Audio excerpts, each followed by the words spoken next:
I'm surprised I've not been banned yet.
Oh, wow, I have the camera on. This works. Yeah. Outstanding. We're all here. Everybody is present.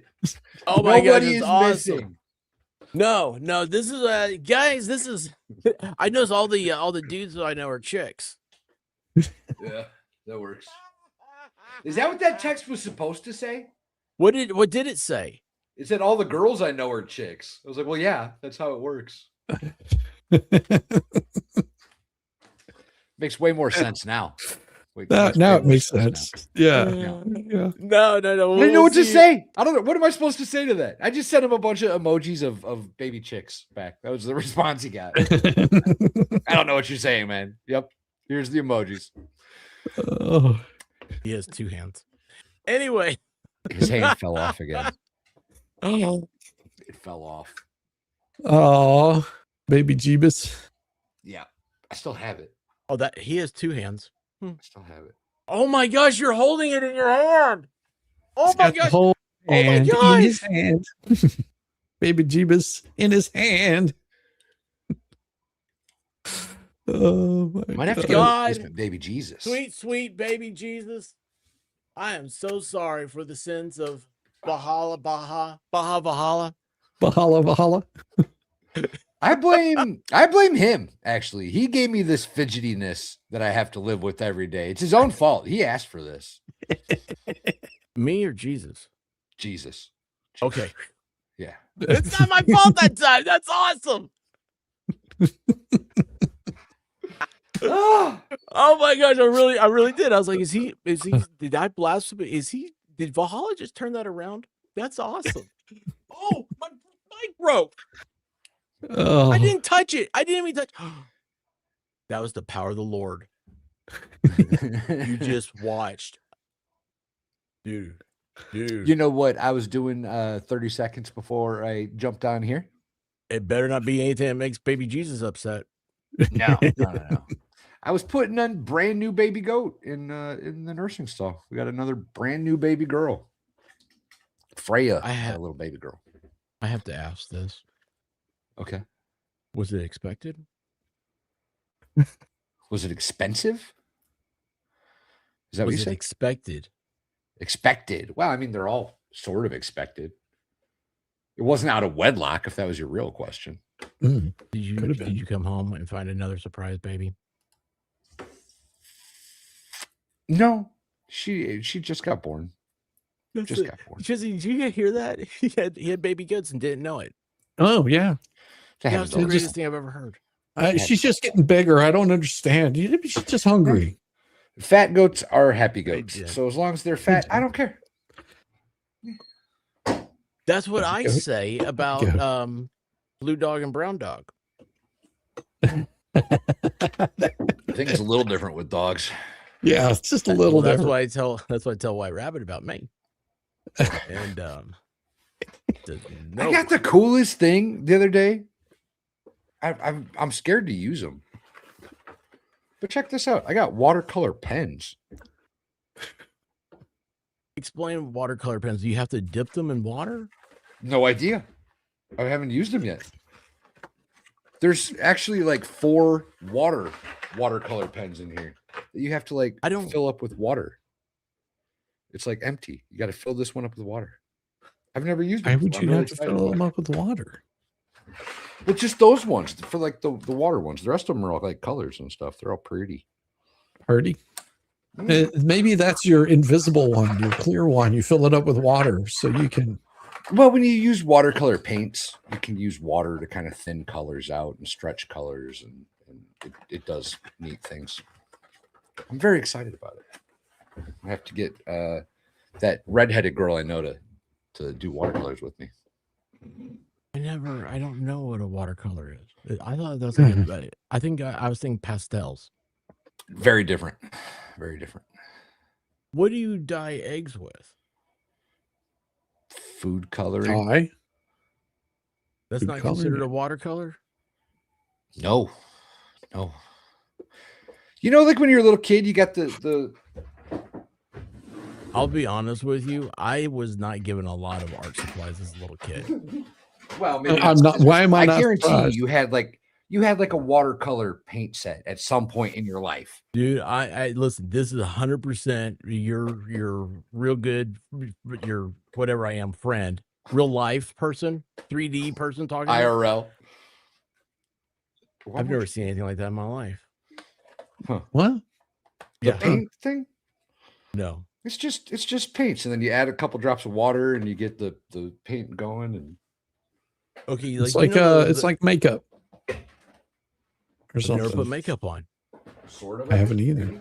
True story. I did ask White Rabbit when I was doing this. You starting have, this whole- yes, you have. Every Well, like, Halloween. Halloween, yeah. Well, somebody else puts it on me. But I've asked White Rabbit. Like that was my original thing. Like I heard of like a clip from somebody. They said that like makeup channels were the hottest thing going. I told White Rabbit, I was like, hey, why don't you you can do makeovers on me and we'll just video it. And she said no. Yeah, probably a good Oh, idea. baby. Probably because looking you back wouldn't on it, I'm sit very still long ashamed. enough. I'm very You know what ashamed would of be it. better content would be let me and Shizzy do a makeup makeover on you. That'd Yeah. be way better content. Those Yeah, with the little yellow water paints. The Yeah. yellow plastic, I think. Wait, hold on. That's what I was gonna say. So, like the jars that, they look like rubber cement. Which whatever having rubber cement. I haven't played with that in a long time. I've got some out in the barn. It's flammable. But that type of paint. Now that with the big poster boards, it looked awful. I hate that stuff. But that's the most painting I was ever around.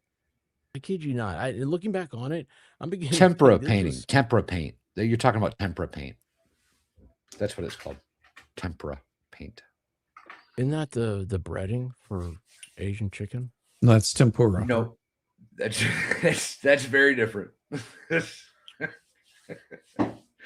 Also delicious though. I do like it. Did you see the one Kennedy that's still alive? What's his name? Oh, there's some still alive. There's a few. Robert Kennedy. He's the health guy. Oh yeah. Yeah. Did you see where he's doing a tour of America for barbecue? Well, he should have stopped by my house this weekend. I had my barbecued brisket that I made chili out of. Dude, I saw a video of him the other day working out. That dude is jacked, bro. Yeah. Like professional wrestler status jacked. Yeah.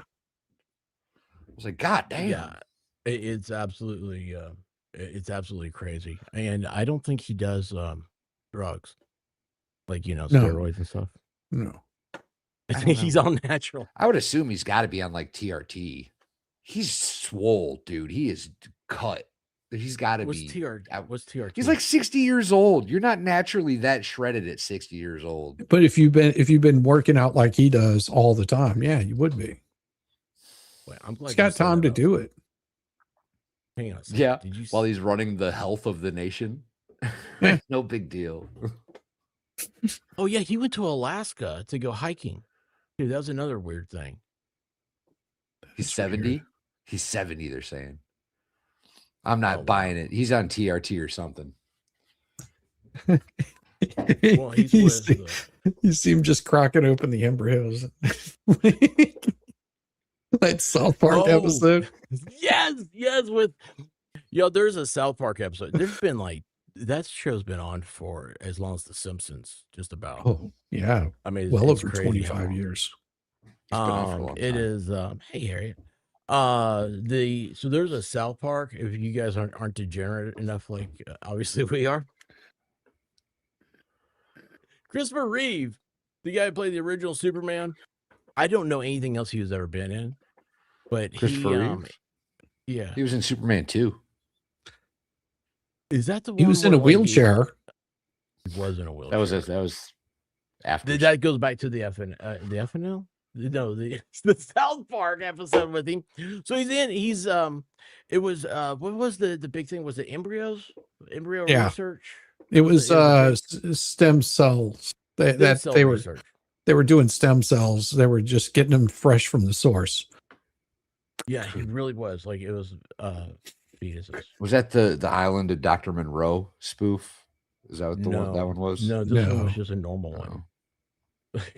Island of Dr. Monroe, that was another great one. It was that guy's weird. Yes. Yeah. Little pig fetus embryos. Oh my gosh. What was the one the Jared guy from Subway? Oh Did you ever God. see that? Jared Vogel? Was that his name? Vogel? Oh, I've gotten in so much trouble for that one because I'm like, Is that guy still Jared, alive? he's in jail. I I know he's in that. jail. But I think they might have stabbed him a bunch. He went to he had a parole hearing, and if I remember this right, he had a parole hearing, and he goes and he's like, he totally did the pedo bear thing. Yeah. Yeah. He's like, I didn't do anything wrong. All those girls willingly came over. And they're like, you don't get paroled. Wood chipper. Yeah. Wood chipper. That on high speed. No, low speed. No, high speed, because that way you can sling the rest of it out as far as possible. Speaking of, Valhalla's buddy, Congressman Burchett, he's all over Twitter today. And I'm like, if you hadn't gotten banned from Twitter, Valhalla, you'd have enjoyed today.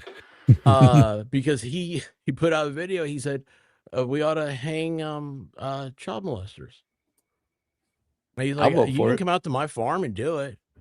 Yeah. and everybody's like, Congressman Burchett said this, and like all these people are going nuts over it. And I'm sitting there going, I see no problem. The guy that introduced castration was one of his first bills. You're a sex offender. He's got castrate. It was state castration. I think somebody else tried that. Anyway, what's happening here? Low speed and feet first. Yep. So MG Law, yeah. he's got to wait for the babysitter to go home. It sounds like a movie, I know. But anyway, he's bacheloring this weekend. His wife's at a female retreat. Mm-hmm. I said, be sure what's his name? Lots of pictures. He's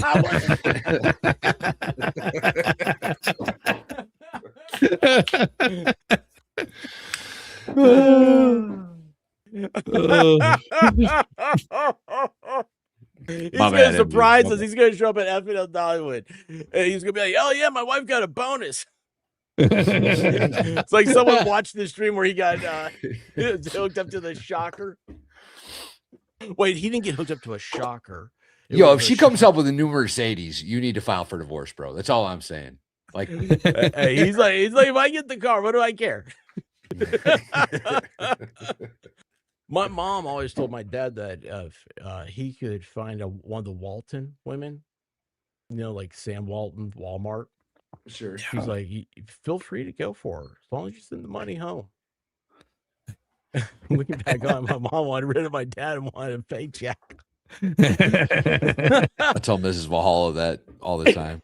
Like, if you wanted to go on that vacation, you married wrong. That's not something we're gonna pull off in this lifetime. You're gonna have to wait for your second marriage to afford that. Don't remind them. But I'm like, oh, I step out of the room slowly. He's over here. He's like, yeah, I'm a certified diver. I took my wife to the Caribbean. Yeah, that's, I mean, like hey, I'm enjoying it. I have a blessed life. So no complaints over here. Right. Vision. 12 months, no wiggle. What happened? How'd you do that? Wiggle. The other night, like, there were like 2 or 3 things that came in right in a row, so I like played that for a while. If you look to the far right, I swear there's a dude on like a video poker machine. Wiggle. You see him sitting over? No. Is that just me? Yeah. I feel like Gosney. I was watching it so much, I was like, I don't know where to put my eyes. I did just see that somebody had like a giant Q on a chain, which I'd never noticed before for some reason. You sure it's a Q and not a dice? Yeah, I think the one on the right's the dice. The Q's left a little more. There's so much going on in that little clip, man. It's a lot. The Q's where I put the first time I put Connor's face on there. And speaking of, Connor's traveling today, so be sure and give him safe travels.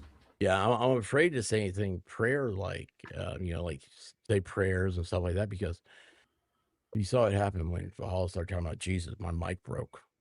That's true. Was it because I was talking about Jesus, or was it because you guys were giving me a hard time and Jesus said no? Probably both. I would say. Shizzy whiz, whatever. Yep. Oh gosh. Wait, hold on. I just saw something. There was a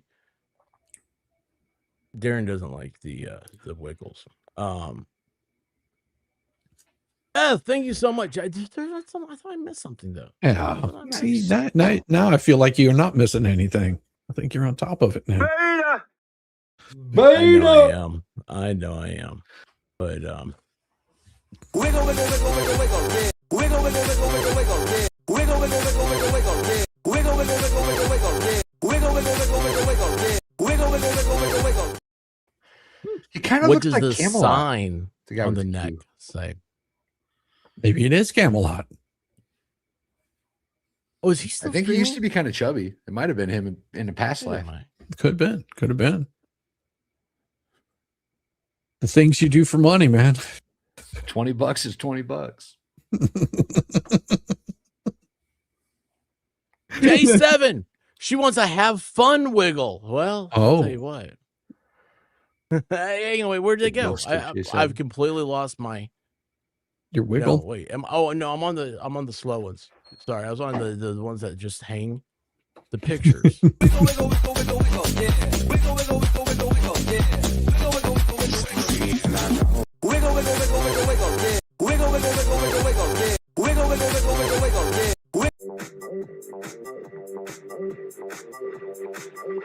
I'm sexy and I know it. Boxhead has a billboard. That's what it was. Boxhead. I don't know the guy's name. Huh.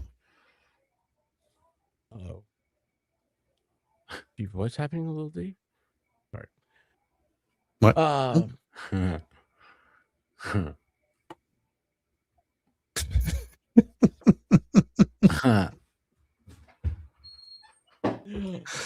Diva, how is Volstorm? We were told that he was muy broken. Sicko.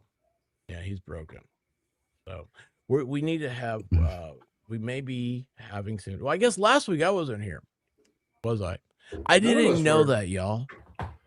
I had no idea. I promise you, as sure as I'm sitting here.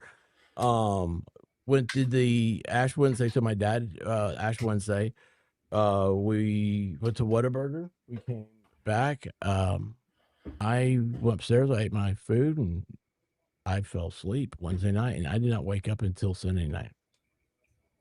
And so I was like, yeah. I know I ate twice because I saw the remnants of it. And the White Rabbit went out of town and came back in town. And she said, "Did the dogs eat?" And I was like, "Oh yeah, they ate." And I said that with 100% assurance because I'm pretty sure they'd have woken me up.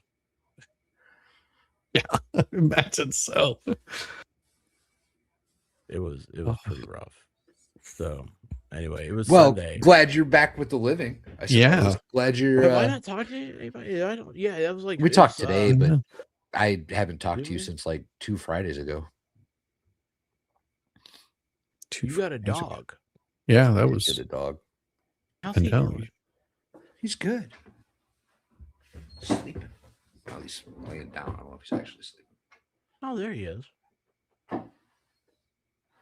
Oh, your turtle's active again. He breathed life back into it. Well, yeah, like if he doesn't swim, he drowns. So he's got to keep swimming to the top all the time. I thought that was sharks. No, you're thinking dolphins. He's sleeping. Show your puppies though. He's sleeping. Oh, come here, good boy. Well, no, he's not. No, he's not. No, he's got the sleepy look on him where his head's just like. Oh. I think he's getting bigger. What do you think? Yes, he's like bigger twice than the 2 size weeks what he ago? was. Yep. He is. Yeah. Now twice you're going the to have a size. lap dog that wants to get up on your lap all the time. Yeah, I'm all right with it. The only time 200 it's an pounds. issue is when I'm driving. Yeah. Yeah. Oh, he tries to get on your lap while you're driving? A couple times he tries. Oh. Brown dog did that. I forgot when he was a puppy, and it was fine until one day he kicked the car out of gear, and I was like, too big for this, bud. Too big for this. Can't do that anymore. Can't do that anymore. Actually, hang on, wait, I just saw something here. This is yeah, hey Shizzy, you remember the great corncob conspiracy? Visuals know is Megan still mad? Might be. Well, you don't see her over here, do you? I just remembered all that. The corn cob. Yeah, no, yeah, she's not. she got real not happy about corn cobs for some reason. It was all Shizzy's doing. Shizzy Yes. did it. He started. Oh, I believe that. He created the cob, and it was MG's fault. It was he was hosting it, and yeah, it was. I don't know how it got started. It's like, you know what we need to do is just tomorrow is just put in on Megan was streaming like at what, noon or something the next day. So Just just put a start bunch putting corn cobs, the Yeah. corn emojis in there. Yeah, there you go. T's got it. Yeah, just And, like those. Just like those. And everybody was like just cool about it. Like it was the craziest thing because I was like, I didn't know Megan had already started her stream. And then I went over there and I think I just and I did like a sunglass emoji or something. And then next thing you see, that her entire chat just opened up with corn cobs. And she was just talking away, you know, she's Megan, she's not paying attention to anybody else, right? And she get me distracted. And all of a sudden she's like, what is going on here? Why is my chat full of corn cobs? And I had not said anything since I did like the original thing. And my message was gone. Like there was like 150 pages or whatever of things of corn cobs. And she was like, expert, I don't know how you did this, but this is your fault. And I was laying in bed. I was laughing so hard. That was the greatest. That was the greatest. I don't know how that happened. Oh, it was spontaneous. Absolute spontaneity. I'll tell you what, that stream got so heavy and hot and heavy over there on MG's. He put it in the vault. What was that stream? What else was It was like 2 years ago. Was it just a drinking stream? No. Yeah, I was trashed. Okay. What happened? And Yeah. I put the corn in there for corn liquor. Okay. No, we're talking about strippers. And Yeah. corn cobs. Corn cobs and It happens. strippers. Yeah. I don't know about corn cobs, but I've seen strippers do some cool things with cherries.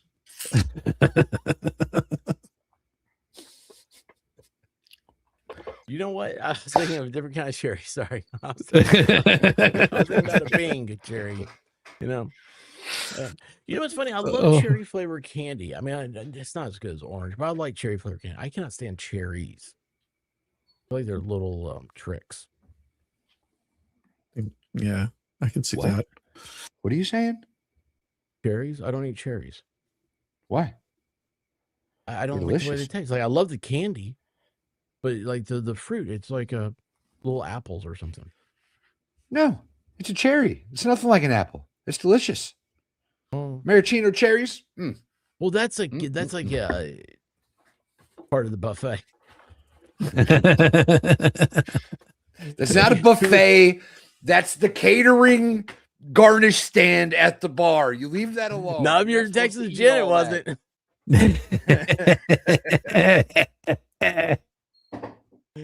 Yo, that was after the first of it. I went to this little Irish place. Valhalla's been there 3 times, and every time the bouncer's like, "Oh my gosh, man, it's so good to see you again." I had that effect. It's crazy how it does. And oh yeah, that reminds me. Oh, I got a video. I got to find that. Anyway, there's a video I think that's very very astute to Valhalla's predicaments. But anyway, it was a fun time that night. And we looked over and Texas Jones at the end of the bar just eating all the olives out of the you know, like he had like the lemons, the limes, the maraschino cherries. It was good. You look over, she's got like a big orange sticker, you know. So you're like, I got orange teeth. Jeez. It was fun. It was fun. But congratulations, Megan O'Brien. Yeah, congratulations. That's awesome. Good job off today. Awesome. Love hearing that. Am I the only one that thought, like, you know, we just went from talking about strippers to her writing, I got a job offer today? Hey, you gotta be proud of things, you know, you can be proud of. Nice. Work's work. $20 is $20. Again. I had cherry cough drops on it. Oh yeah, that's not. No, I think maybe that's why I hate cherries. That makes sense. No, Megan, I'm kidding. I'm kidding. But congratulations. Never eat the lunch buffet at a strip club. They have the Gold Club used to have a good all you can eat prime rib. I don't know about a buffet at a strip club, but I will say that I've never had a bad steak at a strip club. Never. Oh my gosh, yes. That's yeah. Generally speaking, in my humble opinion, if you go to a strip club that serves steak, it's probably okay. It's probably safe. It's probably a safe option.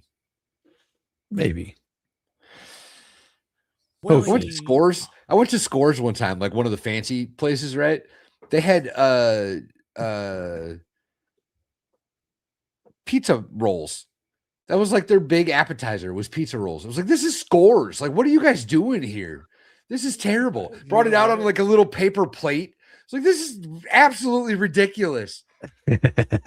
One of the most high-end strip clubs in the country. I've been Totino's pizza rolls. You know what? I like the pizza rolls though. I do like we pizza did order rolls. 2 plates of them. We did go through 2 plates of them. Rosen says, I hear the fried chicken. The mouse is there. Tip. Titmouse.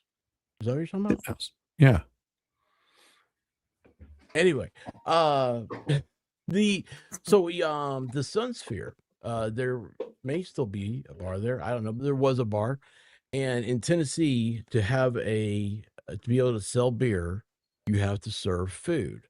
And then to like be able to sell liquor, you have to have a restaurant. I don't know the difference between food and restaurant is. So anyway, this bar, you go in there and they had, you know, all these bottled beers because it's in the Sun Sphere. It's easier to take bottles up, I guess, than kegs. I don't know. Anyway, in their menu, they had Hot Pockets. Hot Pockets.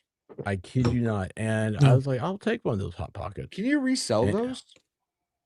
They brought me a Hot Pocket. I don't know, I guess what would prevent you from reselling them. But well, yeah, it does. It says not for individual sale. Well, maybe they got them at like Sam's or Costco or something. Maybe those are wrapped differently.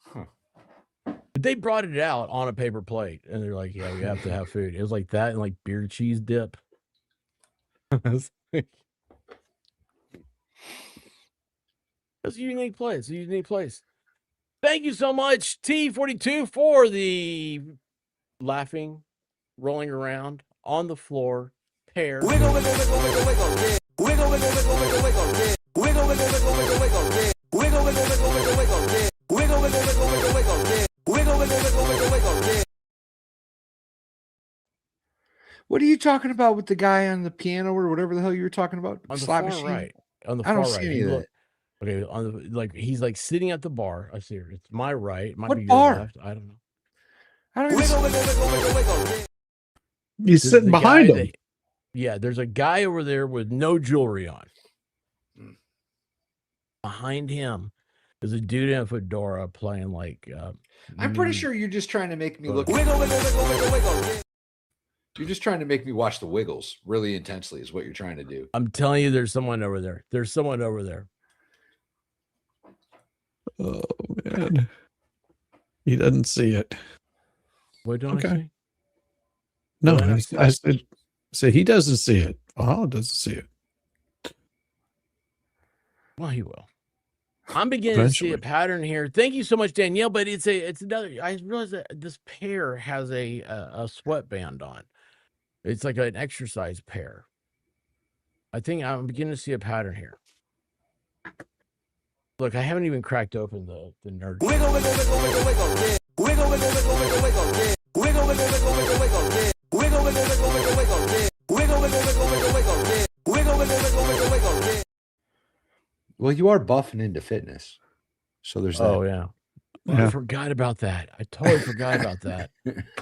That was Did you ever see that, Shiz? No. Oh, I didn't Oh, send it to you. Oh, Oh, I should have.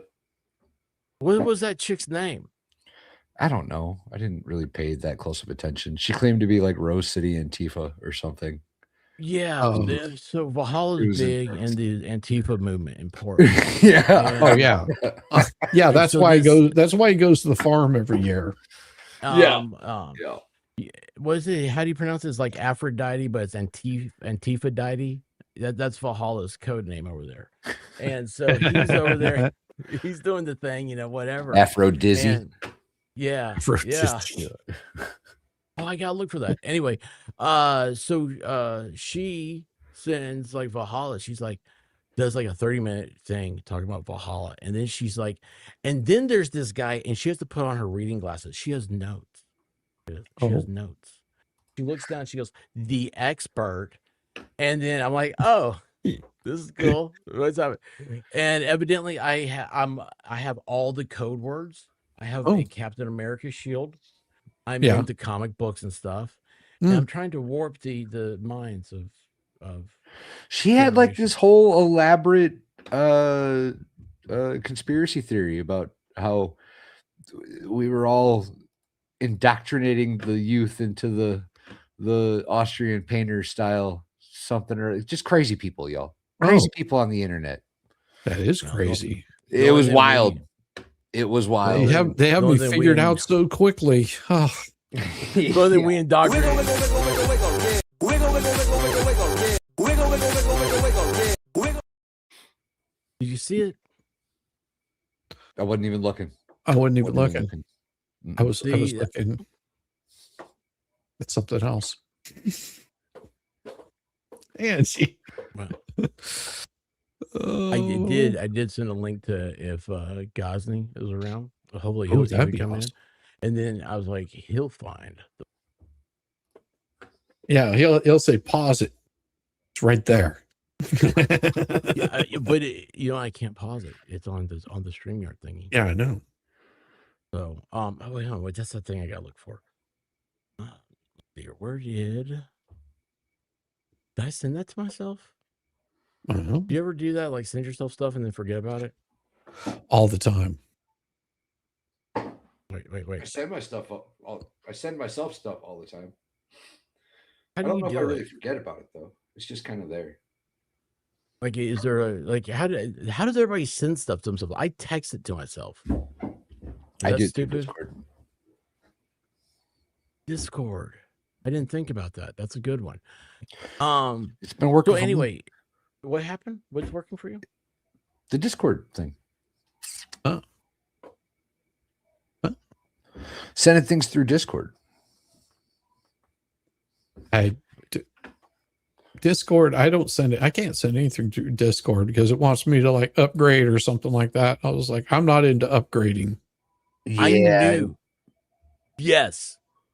It's BS. Okay, so everything like Discord may go away next month. We don't even know like what's happening yet. And like I was like, man, like I used to be able to like just like send this or send that. So I did the what everybody else does. I asked the AI, like, how much have you been always able to send on Discord? And they cut down the space of stuff. Yeah. Like it's much smaller. Yeah, it's down to now. like 10 megabytes now, right? Yeah, as files get bigger, they got smaller. I'm like, this isn't how this is supposed to work. None of this is supposed to work this way. No, it's supposed to get bigger and bigger. The more you work it, the bigger it gets. Okay, Mr. Vine says, my fat fingers messed it up the first time. Marketing for that place would be easy enough. People don't come here for the food. Yeah. That's legit. That's valid. Are you talking about the Sun Sphere? But they should come there for the food. No, I think she's talking about the strip club with the hot pockets and the pizza. That's what I'm saying. Pizza rolls. Oh. That's why it's spelled the way it is, expert. Wiggle, wiggle, wiggle, wiggle, wiggle, yeah. Wiggle, wiggle, wiggle, wiggle, wiggle, yeah. Wiggle, wiggle, wiggle, wiggle, wiggle, yeah. Wiggle, wiggle, wiggle, wiggle, wiggle, yeah. Wiggle, wiggle, wiggle, wiggle, wiggle, yeah. Wiggle, wiggle. I'm gonna come. I get it now. Is that Pretty right? sure there was Hey, how Ilhan was the Omar's place? brother on the right in there. How was the place, by the way? Besides the pocket rolls, Scores? It was pretty cool. It was all right. It's a little like weird. what do you I don't know. mean by weird? I don't know. Like it was just like a gladiator arena of female bodies. It was a weird. It was weird. The whole thing, like the stage was in the middle, right? And then like all the seats like kind of went up around the outside, like bleachers. In like a gladiator arena of female bodies. It was strange. Wiggle, wiggle, wiggle, wiggle, wiggle, yeah. Wiggle, wiggle, wiggle, wiggle, wiggle, yeah. Wiggle, wiggle, wiggle, wiggle, wiggle, yeah. Hey, Steve, what's going on, man? Steve, what up, buddy? What's up, How you brother? doing? What's happening, guys? Did you hear Valhalla? He's talking about gladiators. He went to a gladiator strip. Wait a second. I think I'm getting crosstalk. Wait a second. I gotta close off. I gotta close off. Window open. Yeah, very there's better. In the meantime, Treasure Island says, for my birthday, I saw an IMAX show about the Serengeti and got to see wild beasts battle cheetahs and vultures, eat a zebra. I'm a nerd, and it was awesome. That is pretty awesome. Yeah. You know what I learned today? That reminds me, Island. Have you guys ever seen? I have no idea. I've never seen The Lion King. You guys know what I'm talking about, though? No, I've heard about it, but Okay, I've never seen The Lion King. Is that the animated Disney? Yeah, I have no idea. But there's like a song or something. It's like, yeah. Well, it's a musical. It's a Disney movie. You know, they have songs and stuff. How's my audio? Is audio okay? Yeah. Yeah. But that song that is it's a from wherever country the lions are from. It is from that country, and the guy country of like, Africa. Yeah. So this Africa guy was on, and he said, "Do you know what that means?" it's this is a lion. The lion. That's what it is. This is a lion. A lion. That's all it is. Just saying this it's a lion. Is a lion. I don't know what's going on. I used to. Well, here's a little boy. This is obscure trivia. I wonder if anybody, and Shizzy might know because he's looking at Mr. Guitar, Mr. Musician here. So this is a Shizzy question. Have you ever heard of the band Johnny Clegg and Savuka? No. Okay. Well, it's a South African band. And, that's why. I've never heard of them. And when they have a song called Impi, which is about hunting and killing a lion as an act of bravery for a Zulu warrior. And I used to play that in one of my bands. My bandmate was a South African and spoke Zulu. Oh, that's cool. So it was kind of cool. I don't know. That's just I don't know why I'm bringing that up. It's just Yeah, that's really cool.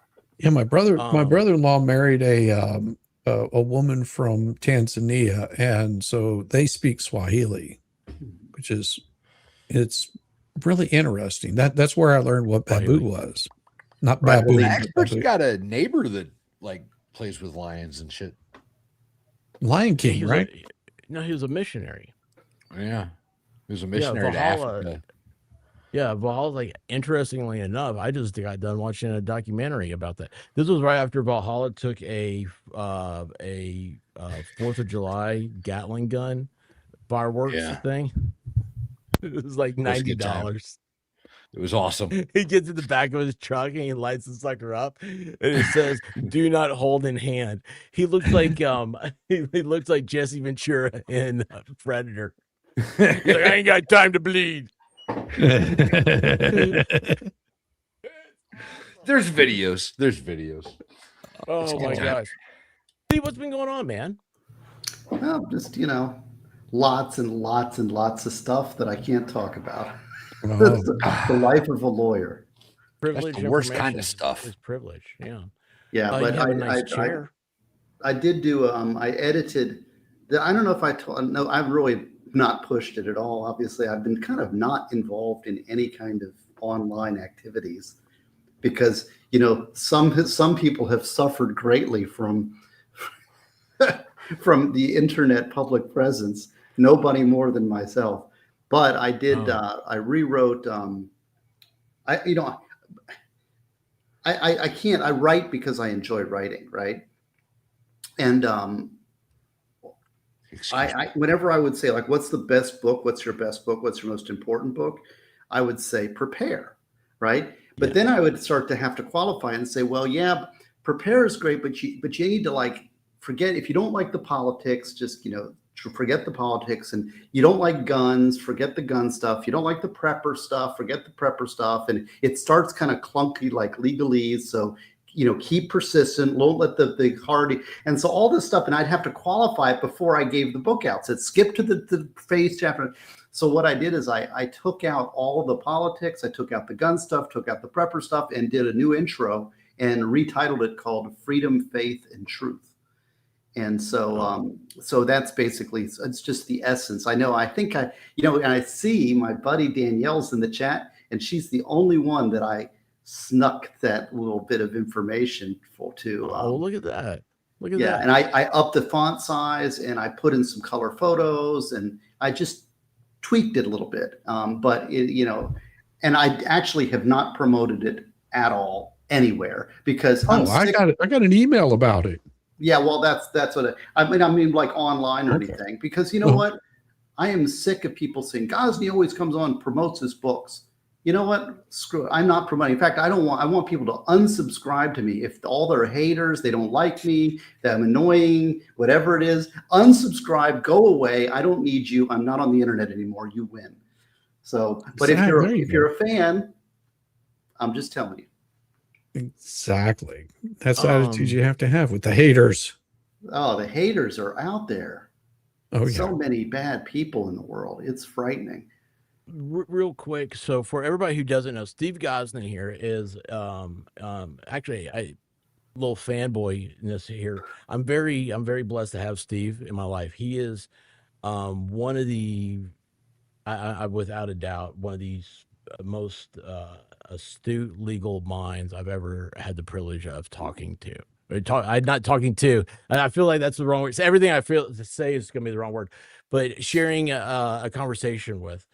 And Steve was he started off well, I mean, he started off, he's an attorney, and he worked for the district attorney's office, and then he switched over to work for public defenders, and he's probably the prominent, how do you say that word? I can't speak anymore. Prominent. Thank you. The prominent authority on the death penalty in Florida, if not the entire United States. And he writes like it's, I don't know how to compare it to. I mean, you write more books than I've ever read. See, this is why I came. This is why I came on, because see, I needed the ego boost and the kindness, Mr. Expert, Mr. the Expert. He was like, when I first came on, I remember you fanboyed out, and I was so embarrassed, but it was really quite an ego trip. And so he's doing it again as the good guy that the expert is. He's making No, me feel. it's everybody feels this way about Steve. Like, it really, guys, when he starts going and stuff, you'll pick up little nuggets of knowledge that he's saying, and I will put anything that Gosney says against anything else. Like, I've actually, I can't think of anything right now, Gos, of course, because I don't have anything prepared, right? But like, I know in the past I've said something like, well, I got that from Steve Gosney, and so like, I've just until Gos says differently, I'm going with it. That's just the facts. That's just the way it is. Well, and that's why the book is Freedom, Faith, Truth. And and what I did was I write what I think. I write to think, and I write to to understand things better. And it's a wrestling with reality and understanding. And one of the things I did in Prepare, I always wanted to write the book Prepare. Thank you, Mindy Spice. And I always wanted to write that. It was kind of like, what is your philosophy of life? What drives you? Who are you? What do you really believe in? Like, when you strip everything down and it comes down, like, choose between these values. And I've decided, I've figured out through writing and trying to figure out what I think, what is my philosophy. I come down to 3 values, and that is individual freedom, truth, and faith. And that's the essence. And I explain that that book is now the core of a personal worldview that I've developed about, through my experiences and through what I've done. Hold on, let me stop you. You said individual freedom, truth, and faith. Well, it's freedom, faith, and truth, and it's interesting because I've always been. But those are what you were saying. Like, those are your 3 core values, and I've never heard you say it like that. And but I think that's how I know me personally. I was like, well, that's how I am. And I think a lot of the people we associate with, you find out you get along with people better that have the value. It's not, you're not asking a lot. It's. But not everybody agrees, and but how many people have really done the deep dive exploration into their own psyche to figure out what is their values, and part of that, and this is why it starts out with individual freedom, because that is a very tough concept. Freedom is a hard concept to get your handle around, because sometimes we are enslaved by our past, and that's the thing. We react. We do things because we're buffeted by the environment around us, right? And then we react to those things unconsciously. And it's like, why did I do that? Why did I react to that? And so being introspective to say, well, wait a second, am I being enslaved by, for example, your childhood? I have these childhood issues and childhood baggage that I carry around with me. And every time I get triggered, well, are you really free, or are you enslaved by your baggage from your past? And that comes about a lot of things, like just who you're born as and what how do you define individual freedom? And that was a real puzzling exercise, because obviously that's one of my top 3 values. And I'm very individualistic, and I believe in that as an American, but to define it is hard. And it's like, to achieve freedom is hard, and to preserve freedom is hard. And one of the key insights I found with writing Prepare in this book here is that individual freedom, as we know it in the United States, depends on Judeo-Christian faith. And I thought that my faith was a consequence of who I am. It was one of my values, and I collected it, and it was maybe independent of truth and freedom.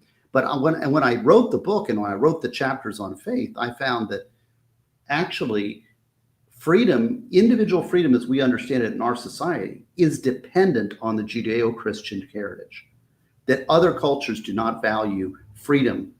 And it doesn't, if you take away the faith value, you lose individual freedom. And I didn't realize that until I wrote the book. It's 100%, 100%. I mean, it goes back to the Declaration of Independence. We have, there's lots of stuff in there about It's freedom, installed faith, by our and crew. truth. Yeah. Hang on real quick. Side Eyes Jess says, ask Steve if he had any iguana tacos after the last freeze. Steve, tell us about your iguana taco. Well, I actually, I don't know if I can show you. I've got a picture. There was an iguana right outside my house the other day. And I had to, he wouldn't move. Those things are arrogant. He's sitting in the road, all bowing up at everyone. He's like, and I'm like, he won't move. And I had to go around him on my car. And I went over, I took a picture of him, and he's just standing there, like not afraid of me at all. But the thing is that I was like, okay, there was all this stuff about the iguanas falling out of trees, and they were all over the place. And I'm like, oh, that's cool. People are collecting them. I'm like, well, what are they doing collecting these things? It's odd. Chicken on a stick. An iguana? Then I found out they're eating them. Yeah, chicken on a stick. It tastes just like chicken. Have you ever had one? We watched a video where a guy chicken on a stick. Have you eaten them? Yes, you can get chicken on a stick, especially in Florida. Oh. We watched a video where a guy cut open an iguana and it had like 20 eggs inside of it, and he blended them with avocado and made a little sauce for his iguana tacos. It was the most disturbing thing I ever saw. Iron Rabbit, great guest for Men's Night. Hello, everyone. Iron Rabbit's been here 39 months. Vietnam War veteran too. Yes, and a redhead at that too. Yeah, she's a badass, y'all. The Redhead Collective. Let's hear. The great thing about Gaz is he's so agreeable.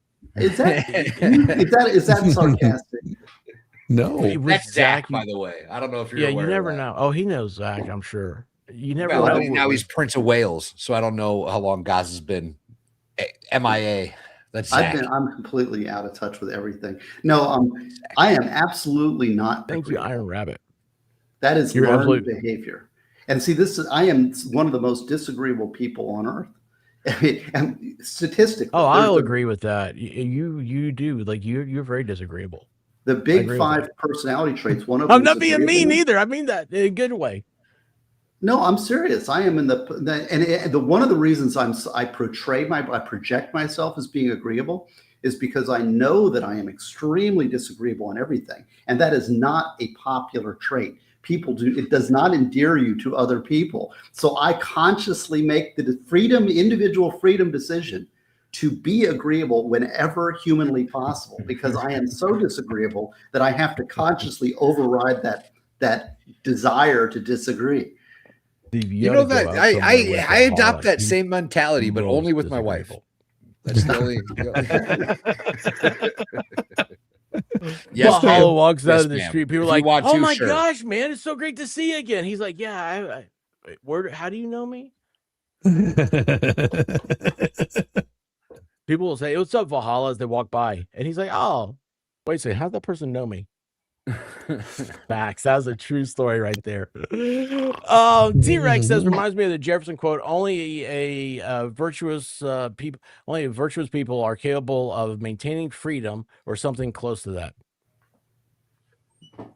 Yeah, well, and I explained that's what the book is about. And I was raised by a single mother, and Danielle is in the chat. I think she's still there, but Danielle's one of my fans. I love Danielle, and I miss you. I'm sorry, I'm a bad friend, but she's a few people have really it's affected people's lives. I mean, it's changed what they do, and like he's got Prepare. Well, and like I said, Prepare is my most important book, but the one that I am now recommending as my most important work is basically derivative of Prepare. And I retitled it, I colored it, I up-tempoed it, I made it a little snappier and sharper, directed the things that are important, because gun stuff is cool. We're all like gun guys and all, but it takes away from the core values of the book that I wanted to put forward, which are, freedom, faith, and truth. Those are important things. Guns are kind of like, oh yeah, we guys love that. Both are still available, but I think that when I look at my original work and what I really have to give, that's summarized in the book. And Valhalla, I haven't seen you in a while, man. It's good to see you. It's been too long, man. We talked the other day, though. It was good to catch up. I every once in a while I'll call Valhalla just to say hi, because he's my buddy. We're bonded because we both have PTSD from different areas. Though I got to get disability though. But you were a combat veteran, so you've got that deal. But I'm just a law veteran. I get it from the stinking legal profession. Yeah. It was, Seriously, I mean, we're not joking. Like Valhalla and whenever we're together, it's like he's my brother. Like we've been in the foxhole together. Even though I've came about it kind of in a different way. I fully recognize and see him as one of my brothers in arms. Does that make sense? Vegas Rick puts it really well because he's a cop, right? And he's he does some pretty intense police work, or at least has in the past. And he put it donuts. Well, lucky. He puts it really well now. I think he says, might not have done the same things, but we speak the same language, is how he says it. Like, yeah, no, I get it. I mean, and I'd love to be in the old country. I mean, I wish I could do what you did. Oh, I do have some news, Valhalla. You have a gift too? Yeah, your wife's online, so I can tell you about this, but his wife gave my son some shoes, and that was like, and now he's like way into fashion. My son is like a fashion guy. We went to the Philippines, and he bought. And it all started with Mrs. Valhalla's shoes. It did. And you want to hear this? He wants to be a lawyer now. Not the mod, but the city. Yeah, there you go. Had nothing to do with moving to Miami. I don't know. Miami is weird. The shoes were pretty cool, though. They were pretty good. That's the mod, not the city. No, wait. What's going on? Sorry. I'll be right back. Somebody's out of sugar. Besides writing the book, you've been keeping busy with work, Gosney? Well, it's a long story. It's lots of long stories. All right. I'm here because you brothers are here, and my musician friend, my foxhole friend, my expert who's such a, did I ever tell you I have an expert impression? Oh no. Yeah. No. So here's my expert impression. I don't know. This is probably not a 4 minute. Hey, Gosney, man, good to see you. Look, Danielle's in the chat. All right, how you doing? Wiggle, wiggle, wiggle, wiggle, wiggle. Nailed it. Nailed it.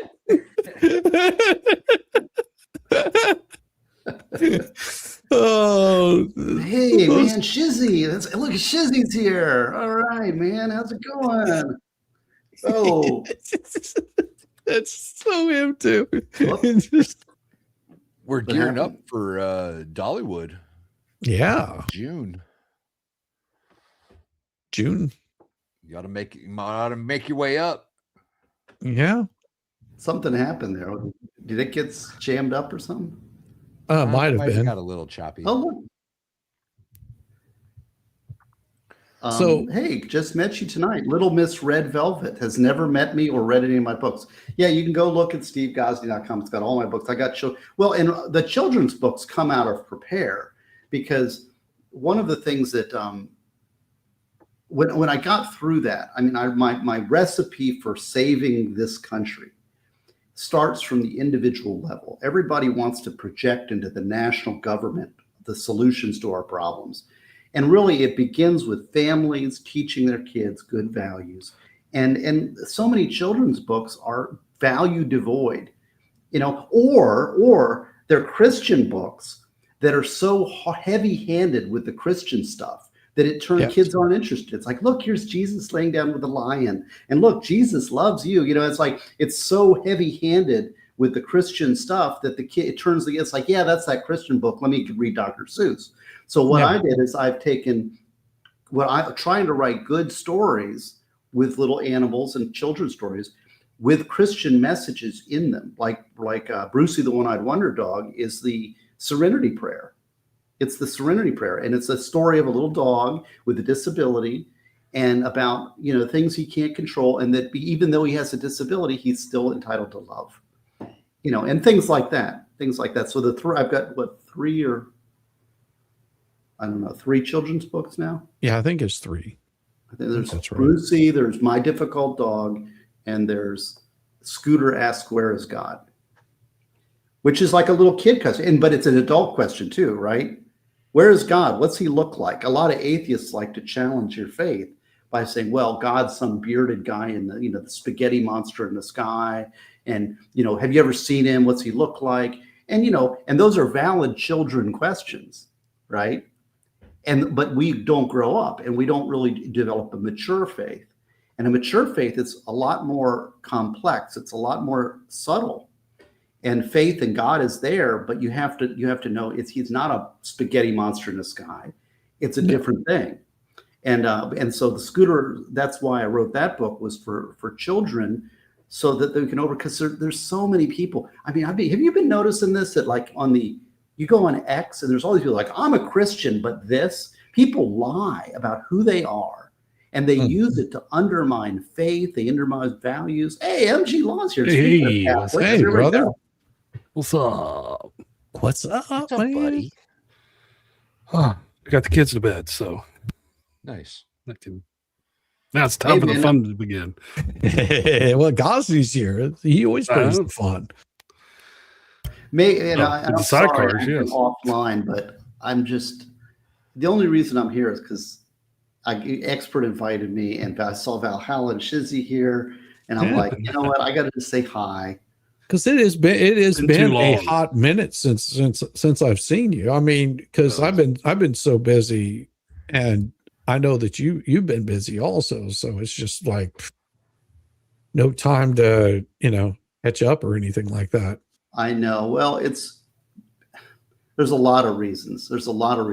And one of them was I got burned so bad that I'm not really that interested. But the thing. But on the other thing is that I don't really want to have a channel. It kind of like, it was interesting. But I met some good people, and this is the thing: the good people that I met are wonderful, and that's neat. The neat thing about this internet thing and social media and YouTubes and everything else is that we do meet people that are good quality people that share our values, and those are the people I want to associate with and have in my life. But unfortunately, there's also the baggage of haters who want to just reach out and hurt you and destroy you. And and so I've met some good people, and it's like MG Law here, Valhalla, I've met some good people, and so I'll reach out to them when I want to, and I want to maintain those relationships. Danielle in the chat, like we're talking, and and people that don't fit that criteria, I don't want to waste my time or effort, and I don't want to be hurt by them. Exactly. There's a lot of crazies out there. There's a whole lot of crazies out there. Yeah. Sometimes those crazies decide that they're going to try to hurt you in some way or another, and that's one of the downfalls of doing this online thing. And Gosney, obviously, if you guys are unaware, Gosney went through the ringer. Right. Well, I'm if you don't know about a victim of cancel culture, I was a victim of cancel culture in probably one of the coolest. Stupid. It was awful. It was hell on me.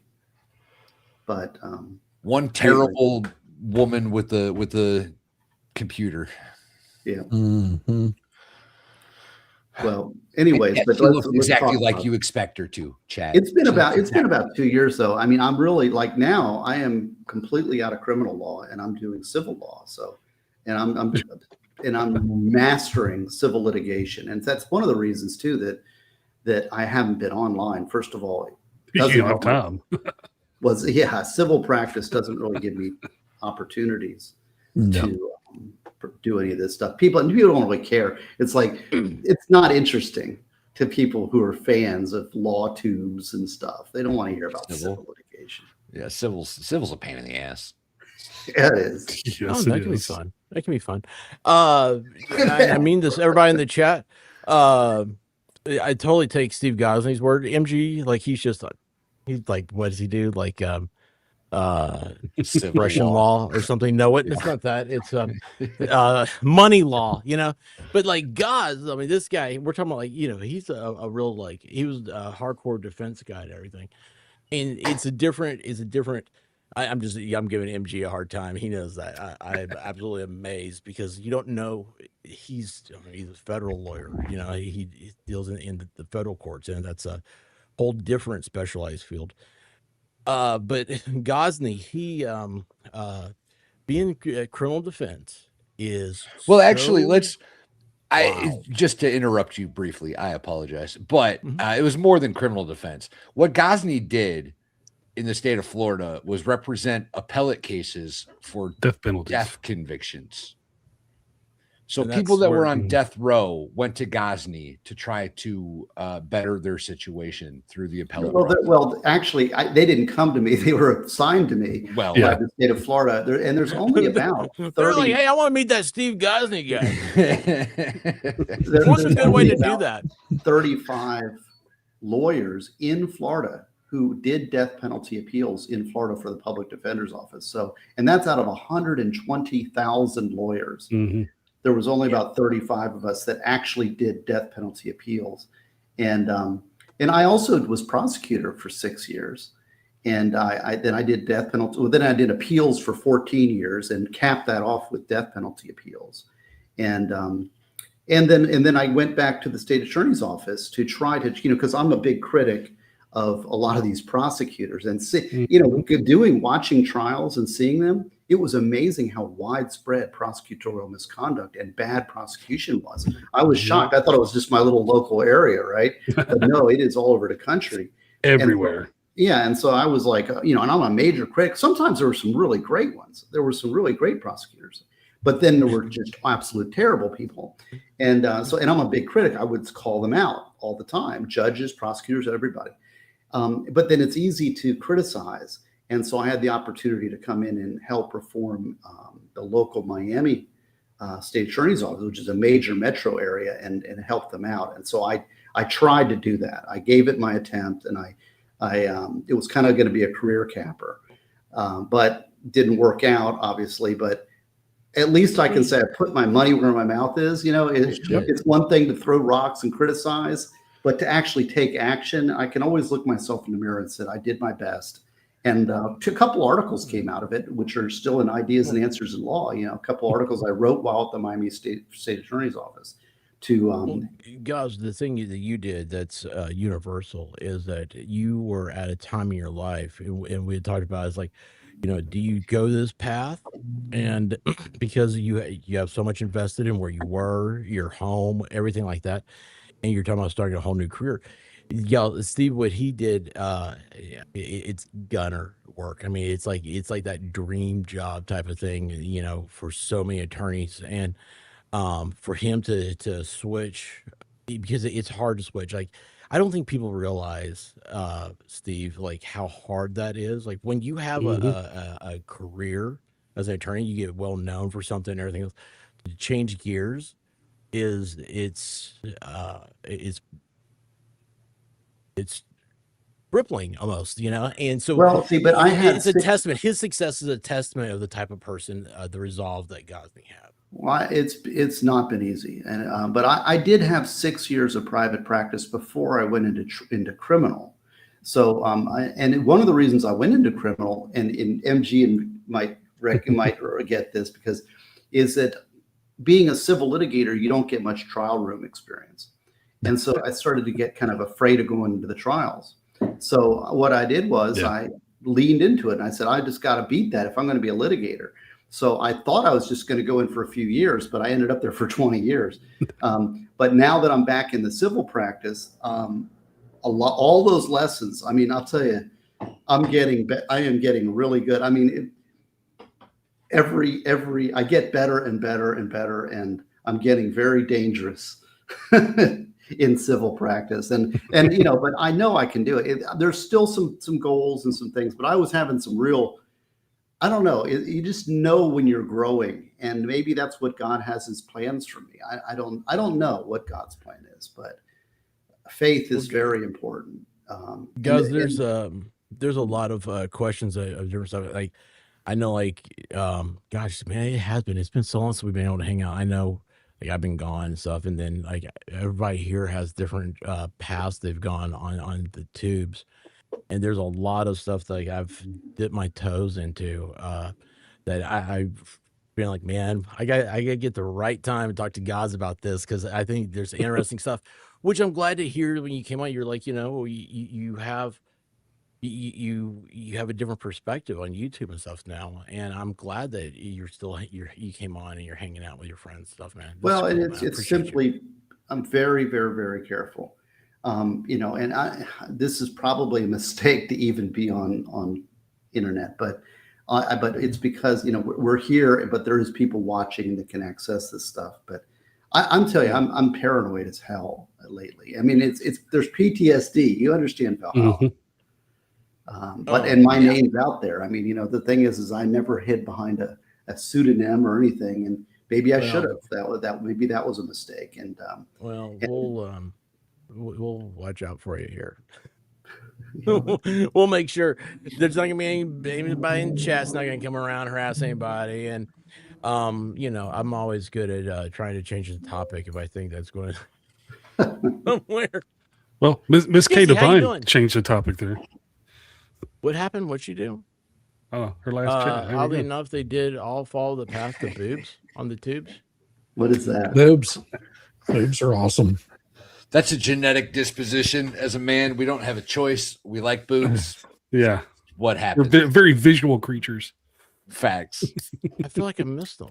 Where did that? Well, you were on my stream the other night. You didn't miss them. Oh my gosh! Yeah.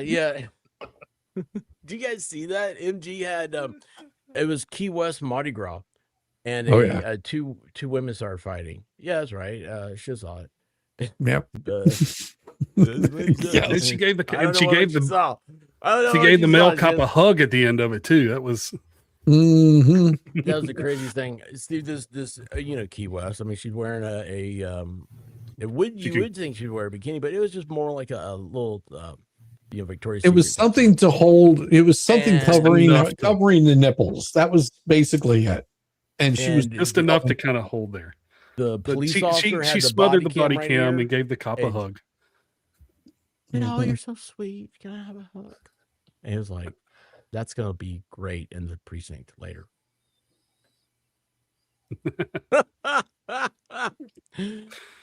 Anyway, MG, how you doing, bud? Good.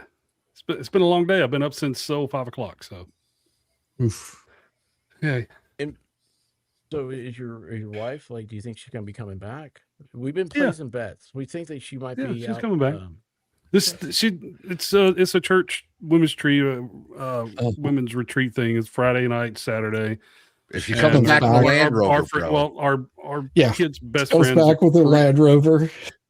Korean friends said she's the pastor of the church, and so they're they're really Korean. good friends, If she comes back with a Hyundai, bro. Well, you told her she can find someone that does it Genesis. better than me. Then all more power to her. Better be at least a Genesis.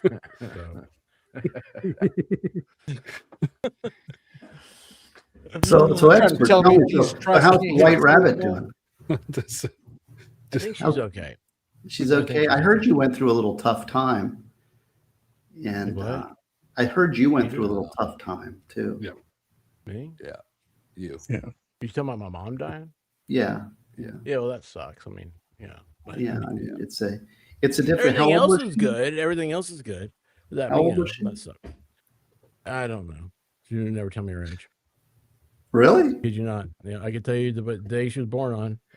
But she was my mom.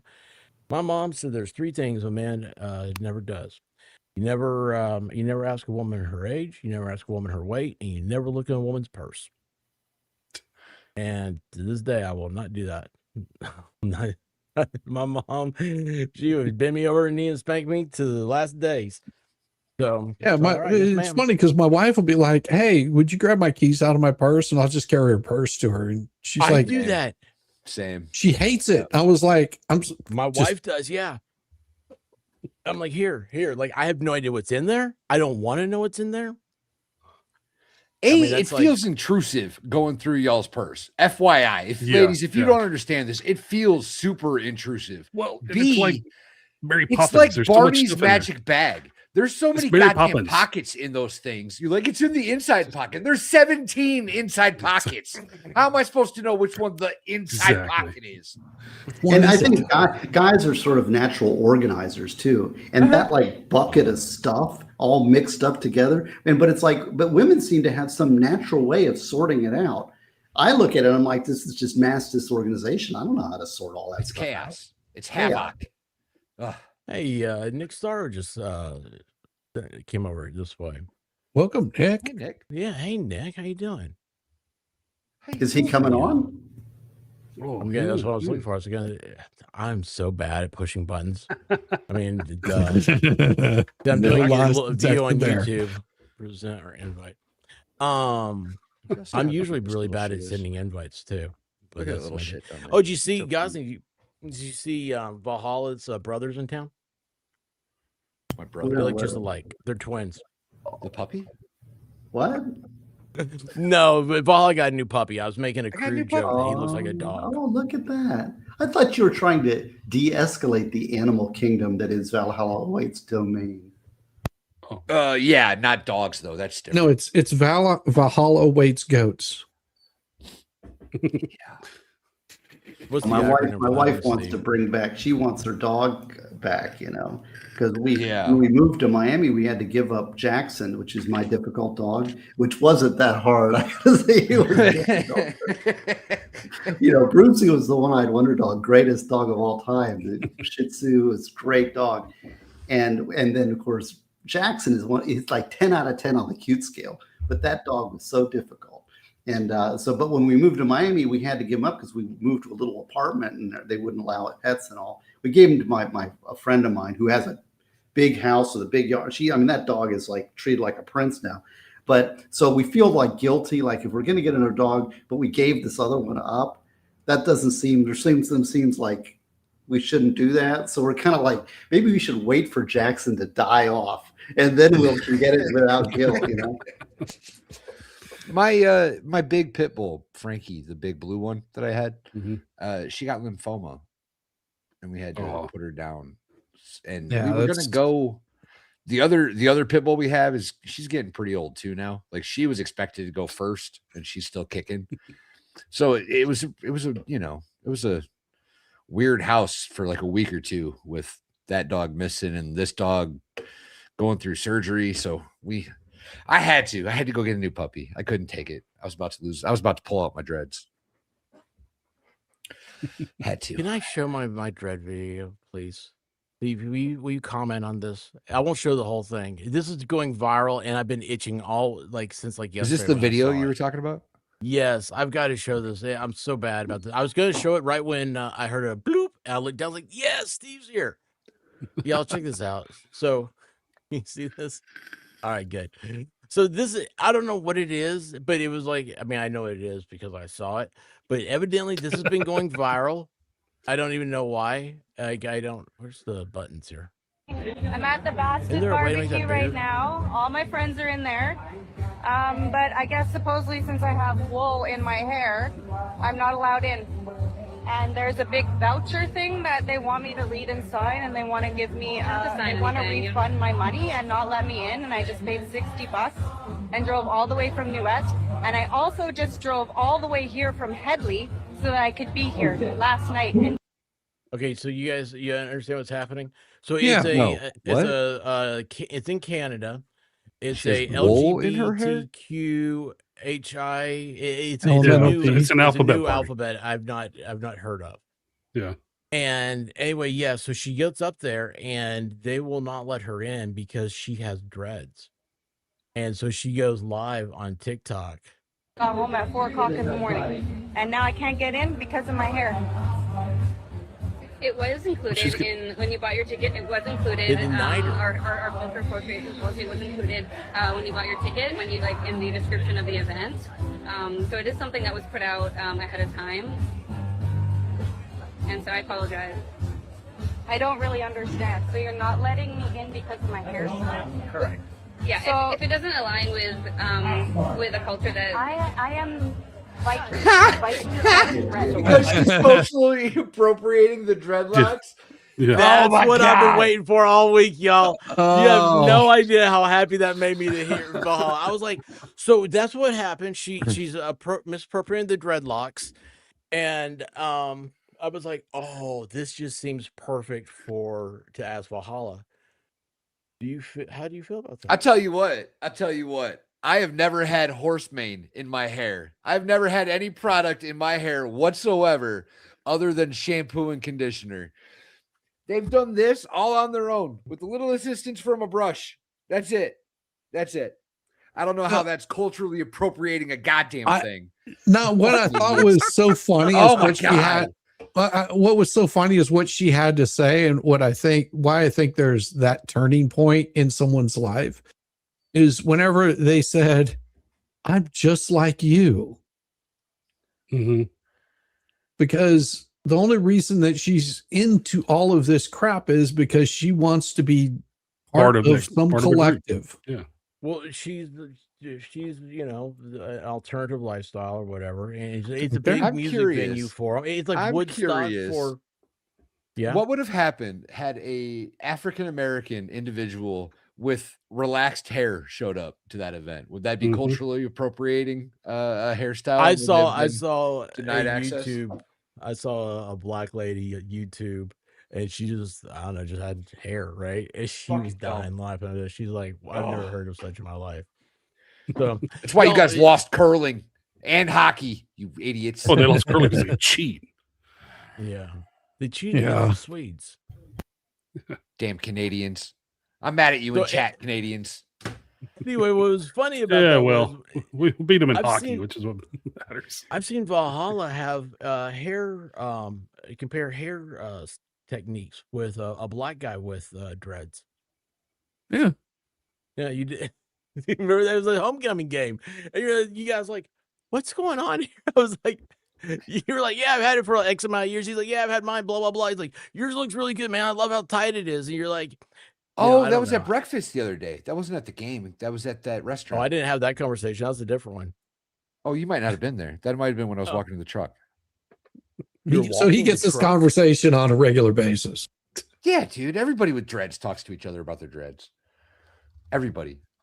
It's not cultural propensity. No, that's the dumbest concept I think I've ever heard. Isn't it? Come on. It's like we all built on the past of humanity throughout history, and so now we're going to racially categorize every invention and every color and every style and every hat has got to be attached to some racial identity group or something. I mean, what is that? I thought we had individual freedom. It's so stupid. Not for them. Keep in mind also, these are the same people that want like globalism. They want a uniform population of people, right? And the whole concept would basically be sharing ideas with each other. And you can't share ideas without culturally appropriating shit. That's what makes us all better. Getting better ideas from other people. Oh my God, I hate stupid people. It's exactly right. It's weaponizing to turn people against each other and to this, you know what it is? It's faux moral superiority because everybody's trying to be, they want so badly to be the good person. And they don't have any clue on how to do it. So what they do is they're looking for value systems that makes them good and makes them a hero. And so, oh, look, here's this value system. I'm this identity, and everybody that's not that is a hater and is a bad person. And they point out that's cheap philosophy. Buying into a philosophy means nothing.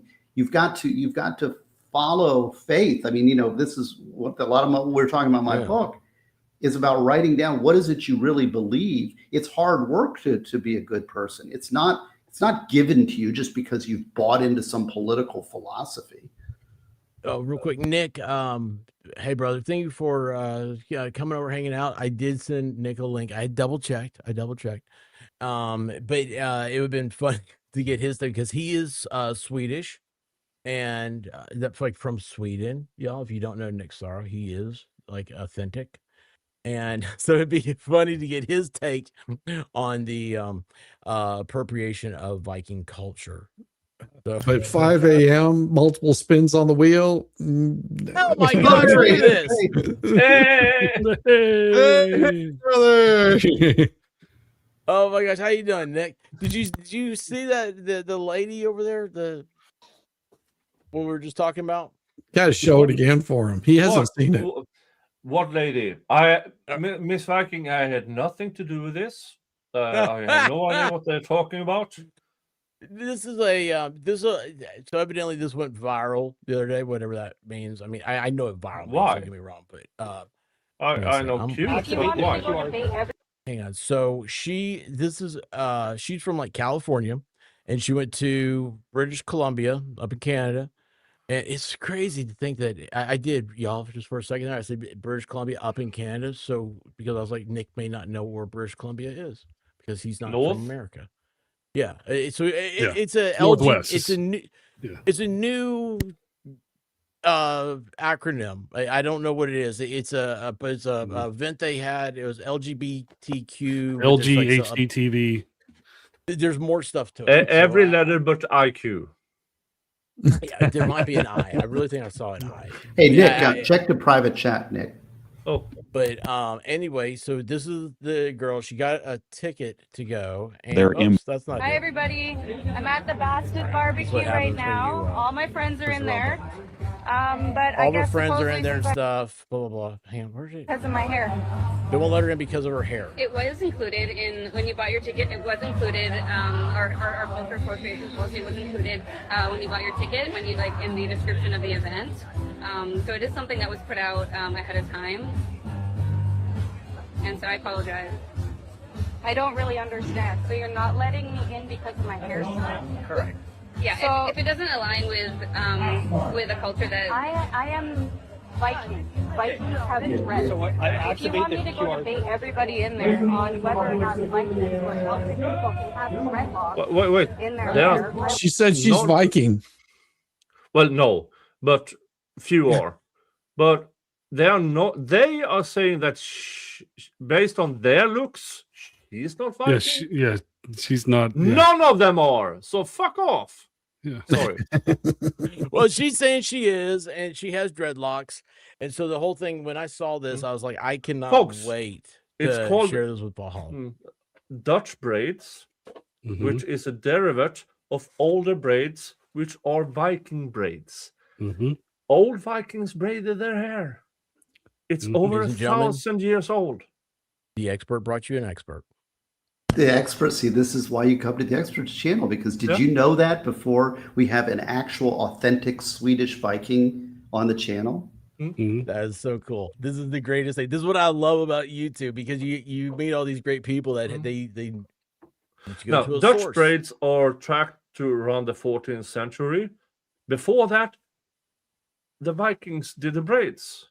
So it is very possible, because this is more not in the warrior Vikings, more in the religious Vikings, that they intricate braided their hair, which may or may not, because this is in the 8th century, before 8th century, when they allegedly, let's just say, put it out there, allegedly visited the African north coast.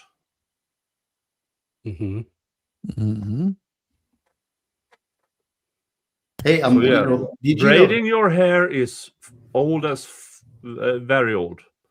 Hey, Nick Starro is, he came to Miami and he got to hang with me. We hung and we had a blast. It was a lot of fun. And I was going to ask you, what's the status of the murder trial up here that we visited the condo? Tell them about that. The Courtney Clinty. That's what Nick and I posted a video from next to the Courtney Clinty condo. Isn't that one April? Is that trial April? Something? I don't know. I'll tell you something like that. Let's see, where is it? She doesn't have makeup on in her latest pics, and she could be Viking all she wants to be. I wouldn't care. You know what? Honestly, right? If Nick with his long hair went on a rowboat for weeks at a time, right? If he was going to go on a Viking raid, naturally his hair would start to dread. You're not going to be in salt water with hair that long for any amount of time before your hair starts to dread naturally. It's a naturally occurring event. I just did mine in a way that I felt looked aesthetically pleasing. It's the stupidest goddamn thing to say. But you say you hate stupid people. Those stupid people are people that think that basically all dreadlocks are Rastafarian. So That's stupid. Nobody else. Yes, they got it up into the popular culture, but they got it from somewhere. I mean, I can't say the Vikings were first with braided hair because probably people not. Has probably braided their hair for 50,000 years. As long as we've had hair, people have been getting dreadlocks. I promise you that. I promise you. Probably way before there was a comb involved, people had dreadlocks naturally. It's inevitable. I mean, my dog gets dreadlocks and have to constantly cut those things out. So I mean, it was dingleberries. No, not on his face. Expert, if you can share the screen, this is me and Steve. Oh, hang on a second, I got where Courtney lived. There you go. Yeah. Hello, folks. Guess where I am? I am at One Paraíso. If you don't know what that is the apartment complexes where Courtney Clemney allegedly murdered her boyfriend. Man, those aren't cheap. So it's probably somewhere up there or something of the sort. And for you who don't know, the Courtney Clemney case, it's the OnlyFans girl who accidentally threw a knife at her boyfriend in self-defense, of course. Nick, hit pause this real quick. On top of that, you have a prosecution that made... Okay, the reason why I asked is because I remember when this happened, someone from I've never seen the outside of the building, right? But someone from the building next to her saw like some of this stuff happen, like saw whatever, and like filmed the police over there or the EMTs or something like that. So I'm assuming those are the two buildings. They're like what, sister condos or something? I don't know how you. Yep. Oh, that's crazy. That's so wild to think that. What do you call it? A few mistakes along the way. And here to help me talk about that is Steve Gosney. Hey, it's going on great. We're having fun, aren't we? Yeah, we are having so much fun. Mean, we need to turn around and see where this place is, because this is a beautiful location. Look around the other side. This is where there's a Biscayne Bay. There's you can see the cruise ships over here. And man, I want to know what the rent is for those apartments there and everything. So yeah, we're like very close to the 8 or 10,000 a month. So and Nick and I are having a great time, and he wanted to get some good content for his viewers. About, I said, well, how about the Courtney Clemney? Steve's taller than me, by the way. Yeah, Steve's not a little guy. Steve's Nick's taller than me. Nick's like 6. How tall are you? 6'4", 6'6"? Just below 6'4". There you go. He's pretty tall. Yeah. And we had a blast though. And I took Nick to Haulover Inlet too. If you know about that. Oh, the Haulover I just heard about that. I'm following like crazy. Yeah, we had some. That is an amazing Miami trip, and Steve brought me everywhere. Now I feel a little bad because I drove him so much that I thought I wore him out and got him sick, because I took him everywhere. I gave him the grand tour, but I was concerned I got him sick because we went and got cigar. You went on 8th Street, Calle Ocho, and got cigars. Yeah, but I don't know where I caught the bug, but I seem to have. I brought the bug to his family, but then in Miami, after I left Steve with his family, I went to a modern hotel, very centralized, and I stayed there for 3 days because I could not leave the damn hotel room. I was sick as a skunk. But we had fun because I drove him. Miami's a hard city to access if you are a visitor. So we drove down to we went up to Coral Gables, up in the really, really expensive, houses, like $30 million, $40 million houses. And actually the richest neighborhood in the whole country is down here in Coral Gables. And we drove them all around, and then we drove them down to Calle Ocho, Courtney Clemney, Haulover. We went to the Everglades, saw some alligators, right? I mean, we were working it. Yeah. Oh, it was so much fun. It was so, and we barely skimmed the surface of Miami. And I taught Steve how to distinguish bad cigar shops from good cigar shops. And that's important because I know which one to go to because I don't know the difference. You know, I've been saving my cigars for when my bonuses come in, but haven't been able to smoke them yet. Yeah. Oh, it was such a great time. It was such a great time. Well, and it's funny because I asked, I said, it's somewhere up there, and now a few of the things that might have gone stupidly wrong in this case is a prosecution who thought, you know what, the parents, let's charge the parents. It was an extraordinarily bad idea. Can you? Well, you know, I can't quite comment on the Miami State Attorney's Office. Let's just say that. Okay. However, I will say that.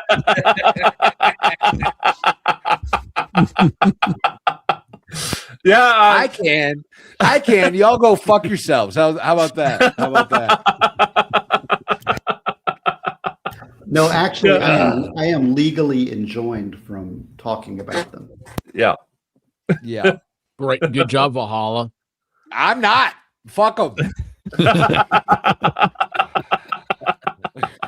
Write a paper on the proper handling of inadvertent disclosure of attorney-client privilege documents. Mm-hmm. And so that is available on SSRN. Look up Gosney SSRN, and you'll see one of the documents is a proposed policy for how that should be handled. So you can, when I'm sure Nick is going to cover this thing in depth and in detail, and you want to measure like what is the way it should be done. I think that paper does a pretty good job of outlining how inadvertent disclosure of privileged information should be handled. Mm. Can you, in layman terms, what is inadvertently disclosure of? Okay, well, basically, there's attorney-client privilege documents. So you have a defense attorney. Yeah. And a defense attorney Listen to the layman version to write here. Something to his client about something, yeah. Right? And that's attorney-client privilege. And so he emails, but accidentally he puts in the little subject line the prosecutor's office email also. So the prosecutor's office then gets an email from the defense attorney that's to his client that he shouldn't have gotten. Yeah. So it's a mistake. So what does the prosecutor do in that? And the policy paper I drafted was, how should a prosecutor respond when privileged information gets in his hand? Another example would be, for example, if there's a search warrant executed and they seize a computer, and on the computer is contained attorney-client privileged communications. Can the prosecutor then utilize that to prosecute, or how should they handle that? Because now the cat's out of the bag, right?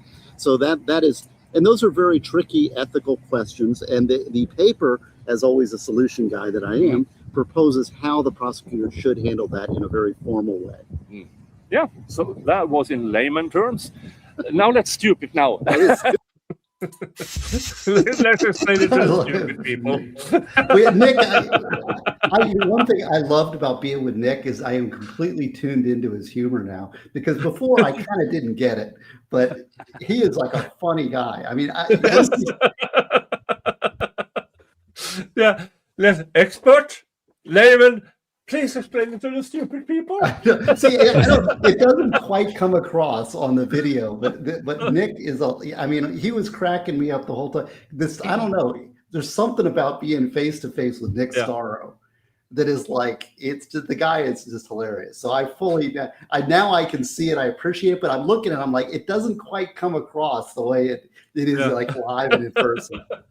Well, that's what's so great about 3D. I mean, this is a 2D world, and once you meet people, it's they leave a lasting impression on you. Nick is I don't think Nick is as tall as he is big with life. Does that make sense? Like, he's full of life. Like, you see him, you walk into the room, you say, "Oh, Nick, there he is." It's everything about him is just huge, personality, everything, and that's something that in in real life is so much more Yeah. apparent than anything on yeah. YouTube. YouTube, we all look like we're just little I squares. started life with a very limited amount of fucks to give, and it hasn't increased. They're gone. I'm at the point of time in my career and life that I believe I can just shake off bad things because I just want to have fun. And yeah, girls supposed to have fun. What is this, Nick? You're that way you're growing your hair? Yeah. No. Hey, how did the cigar turn out, by the way? He bought these like really high-end cigars on Monica had fun with a cigar. Oh, sorry. Have you smoked them? Let's see, where are they? They are still. In the meantime, Harriet says, I made a paper airplane, but it wouldn't fly. It was just stationary. Oh no. Yes. Oh Yeah. my gosh. No, I brought these home. These are Opus X. These are Expert. Can you put him up on a big screen? Hmm? Show him what he's got there. These are Opus X. This is one of these pocket thingies with 5 cigars and $150. Worth every penny, because over here in Sweden, this package is $250, and I still have it. And you looked for that, and he knew. I mean, I'll tell you, this guy is an expert. You talk about the expert. Not only is he a Swedish expert, he's a cigar expert. Yeah, I mean, I've been smoking cigars for, I would estimate, 40 years, and I'm not even 60. So, yeah. So as long as I've been alive. I founded 2 cigar clubs in Sweden. I know way too much about that damn thing, and it's a very, very expensive hobby.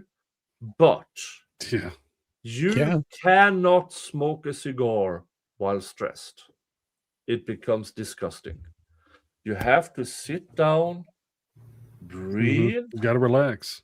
You got to relax. You can, and then It'll you have only pinch for a second.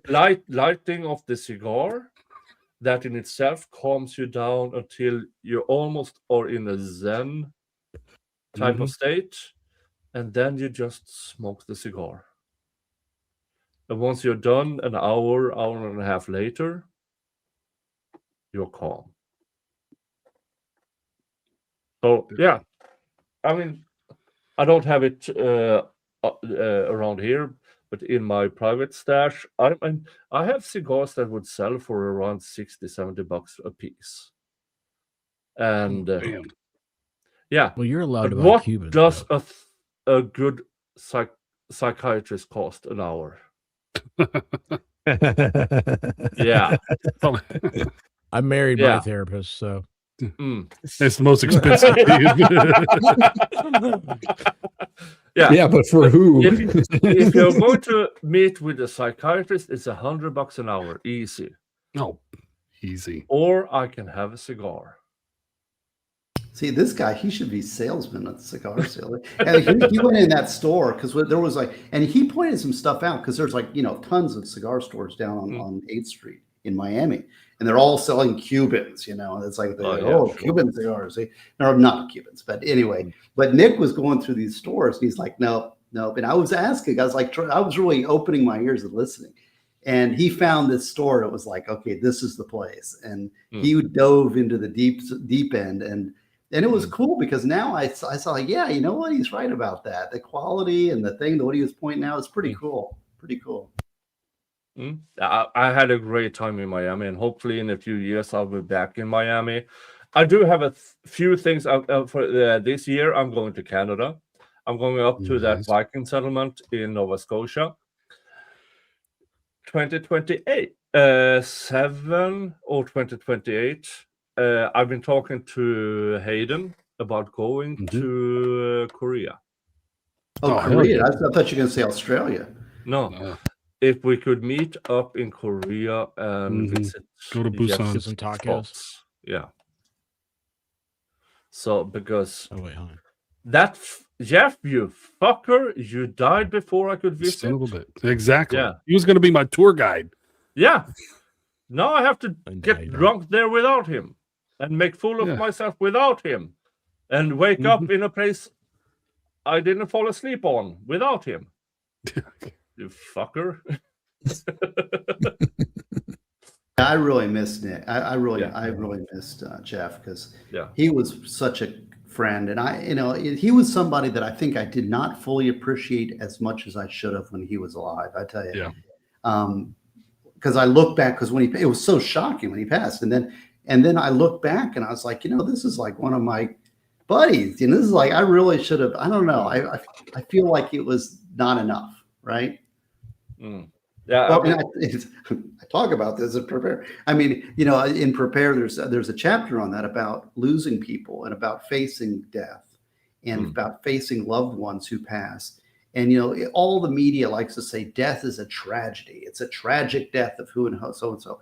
And I really analyzed that concept. And what's tragic is the unrealized, the life that that was not realized, the accomplishments when a life is cut short.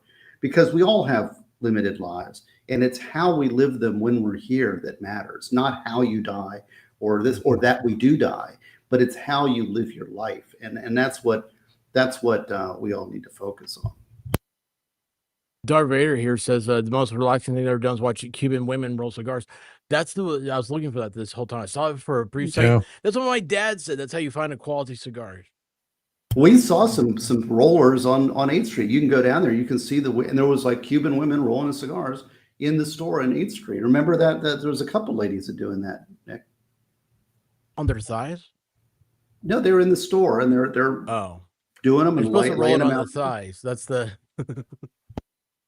Oh, I see. No. Did Darth Vader say that? That's what my dad said. You got to look. You're supposed to.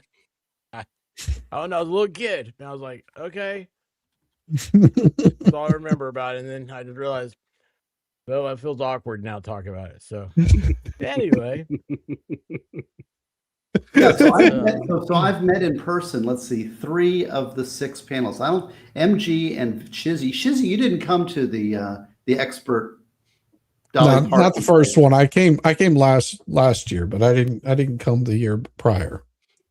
Yeah, I missed you there. And MG, you're out in Oklahoma, so we didn't well, he pulled his groin. He was playing taekwondo or karate or something with a child, and they kicked him in the groin muscle area, and he just he was limping.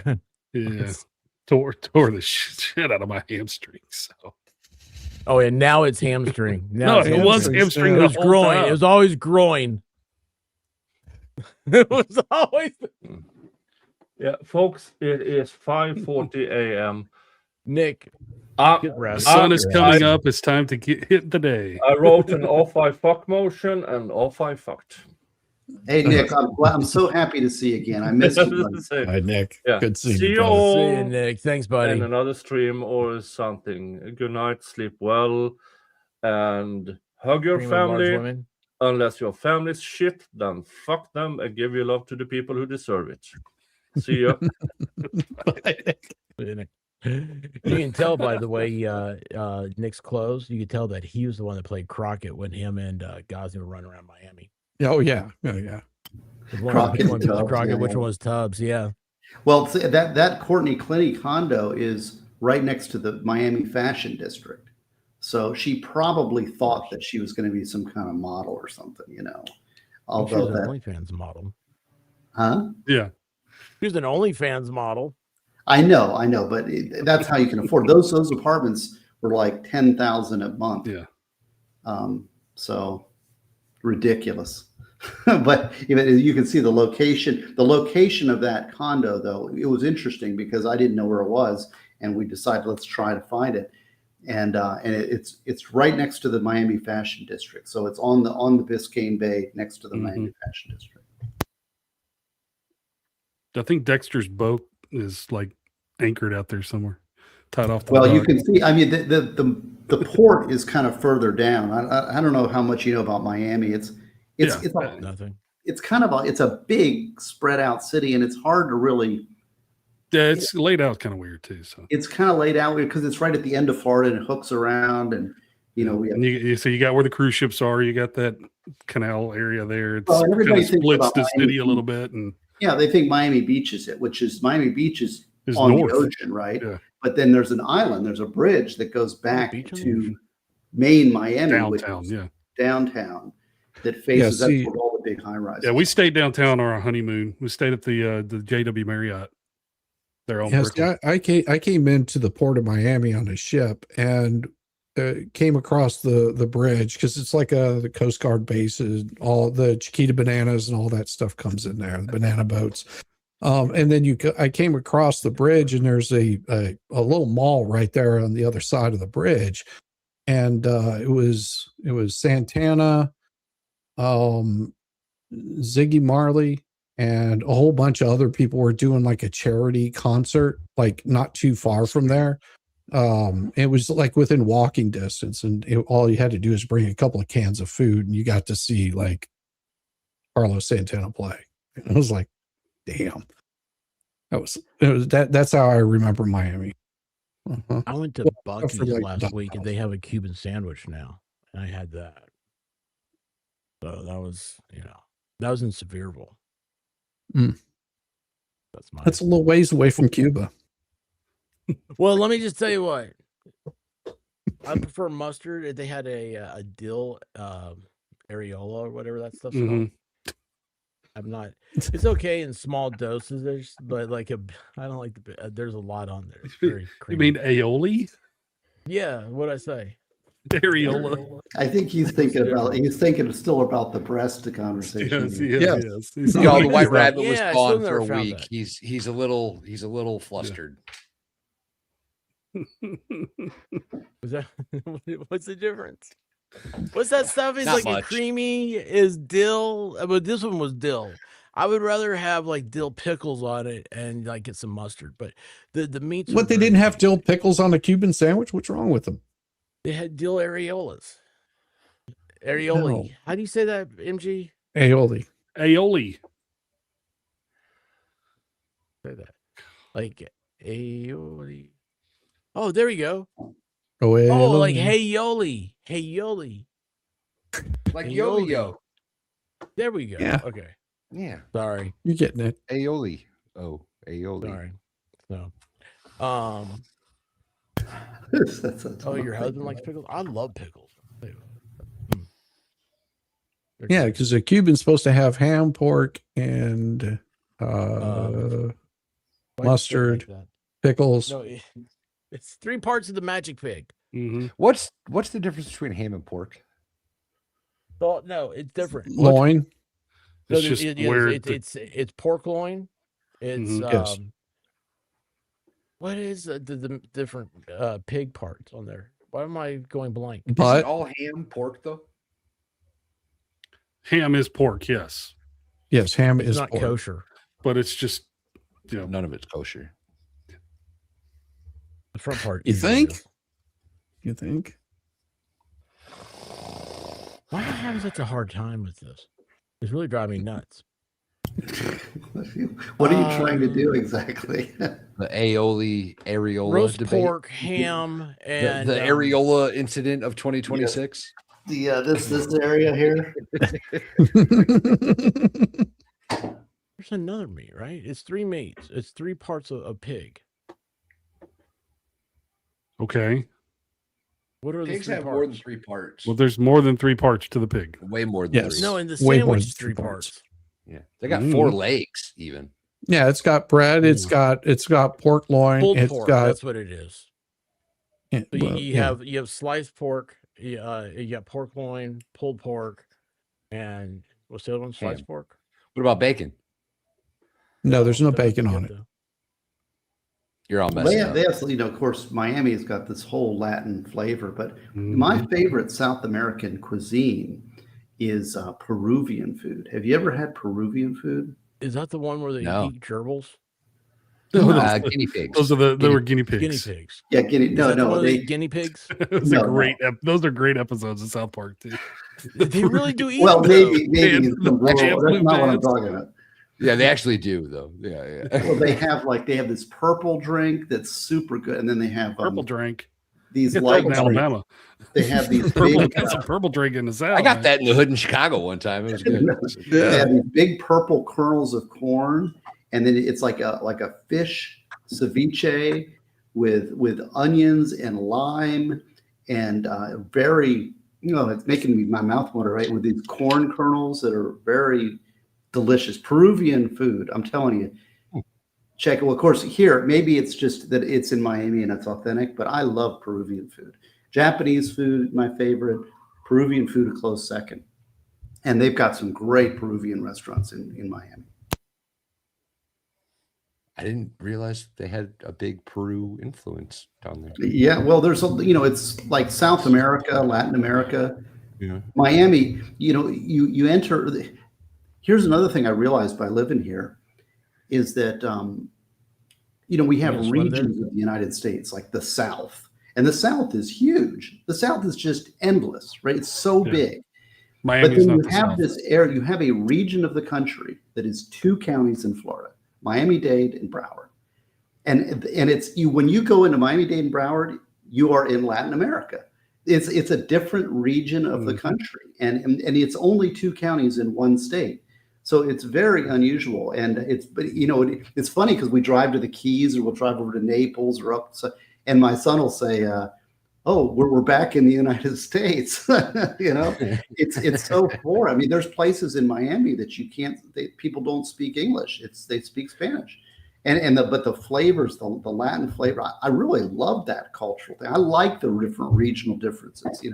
Even though it's not cultural appropriation, they're really here. Yes, right? it is. Yes, it is. And you can't come to this concert in British Columbia if you eat empanadas. I can't go to a Peruvian restaurant, right? Because it would be culturally appropriate. Fucking, oh my God.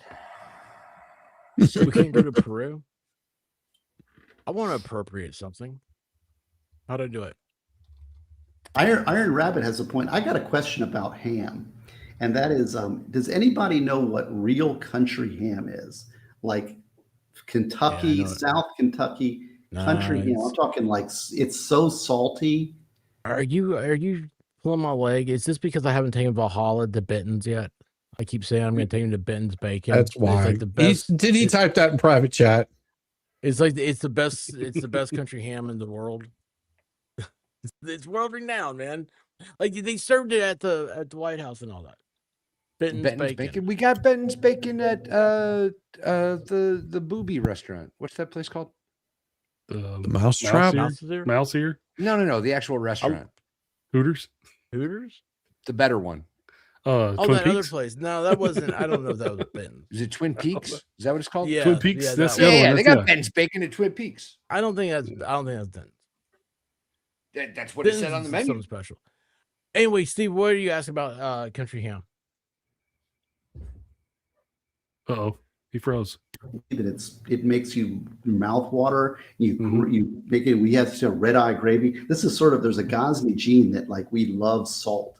I don't like sugar. I like salt, and great for the blood pressure. But I like both. And my dad actually made country hams. He would bring them in Kentucky country hams.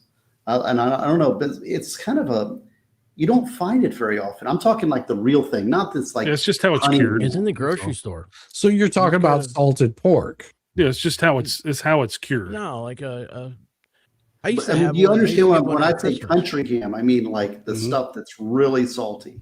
Yeah, that's salted pork. Every Christmas we would get a country ham and hang it in our hang it outside until we were ready to slice it.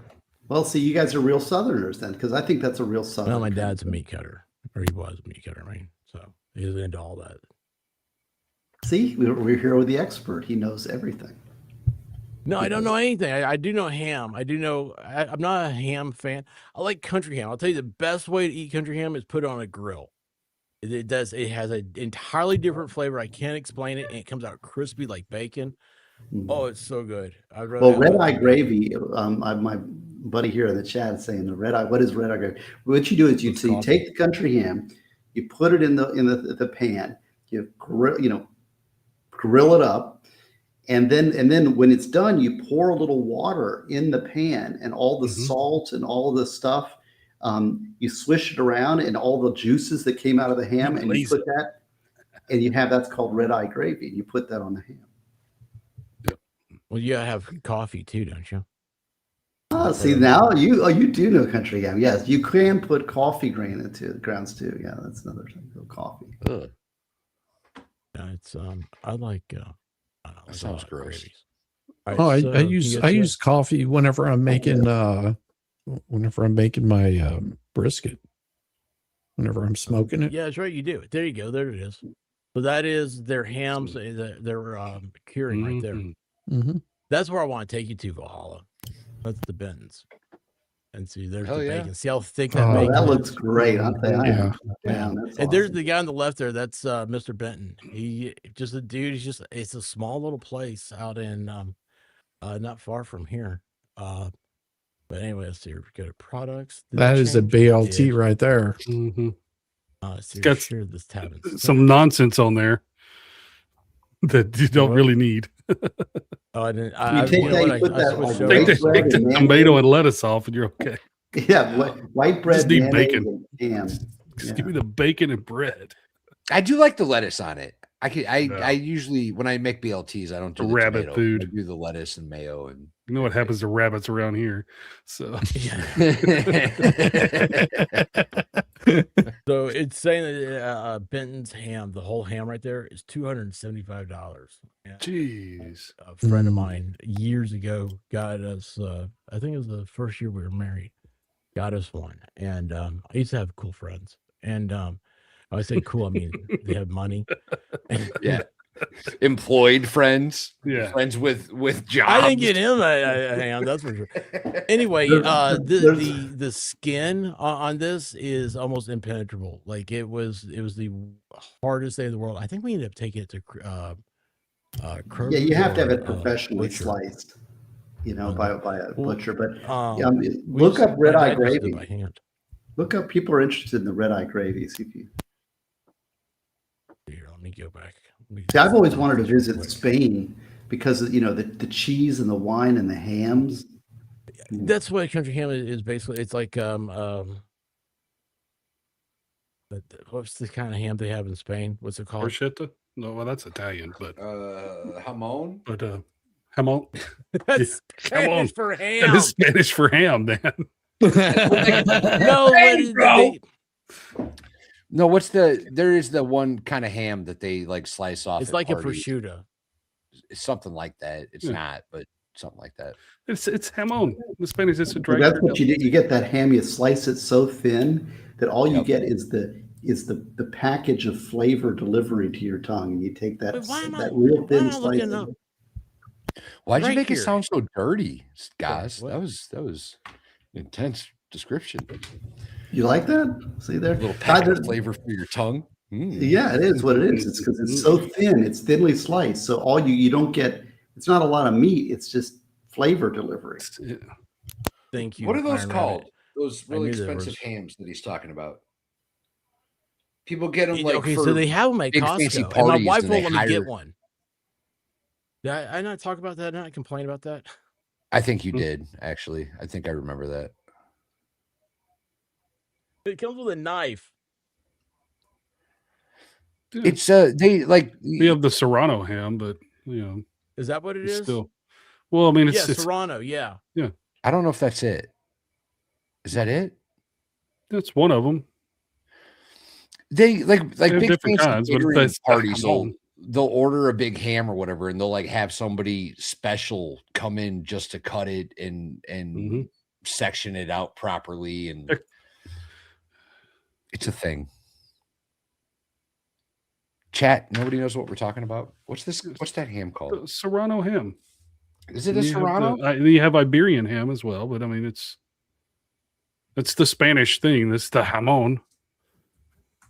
It's the Spanish ham. What can I find?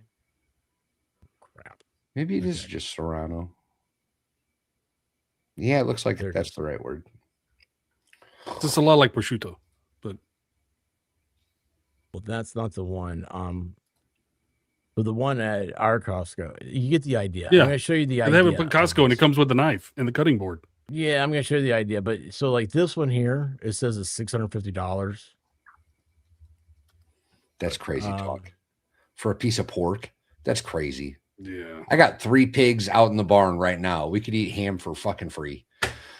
No, here's the thing about it though. What you need to do is after you've got the ham off of it is the aging process. So that's what you're getting is the time that it takes to actually age it. Well, and the $650 one comes with a stand and a knife, and yeah. But that's not like they have that at ours. That's the Iberian ham. Yeah, the Iberico. That's at what at our Costco? My Costco? It's a Costco. It's a Costco. Yeah, that one. I have seen it on display there. Yeah, I know. That's what I'm saying. Mine though was like $100 at my Costco. Yeah. That one was $650. I was surprised because they had one that was like much different. That it came with a cutting board and a knife. Exactly. It was like that's what I was looking for. $100. They passed. Yeah, that's what I was looking for, and I couldn't find it. So it's not. I'm not paying. Nobody's paying $650. Nobody's paying $250 for a ham. No, we got that's crazy slices. talk. You go to what's the place called? Food City, and they have Daniel Boone Inn, the Daniel Boone Inn country ham biscuits slices. I may have some in my fridge actually. I think about it. They're $1. But Valhalla, you don't actually use your pigs for food, do you? No, they're pot bellies. They're pets. Yeah, but but I hear from a farmer perspective is that pigs are very profitable creatures. They're easy to get and they eat everything. Eat off of, and they're very so it's like that's how you make your money. You know, like the beef is the glory thing. The pigs are the ones that pay the bills. The price of beef right now is outrageous. Mm-hmm. Yeah, it is. It has come down, but it has come down some, but it's still ridiculous.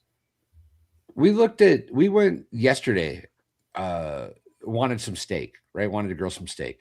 Went and looked for 3 ribeyes. It was like $50. It's like, that is out of control. I'm not spending that much money on steak. We bought like 8 little bitty sirloins for half the price. And still it was like, So we just bought a quarter cow. Okay. And that's the way to do it now, I think. And that ended up being much cheaper because basically you're not buying the meat, you're paying for the butcher to do, take care of the meat for you. I mean, it's because you can't sell it is the best way to put it. You can't sell the meat individually packaged like you would go to some place because of FDA and all that kind of crap.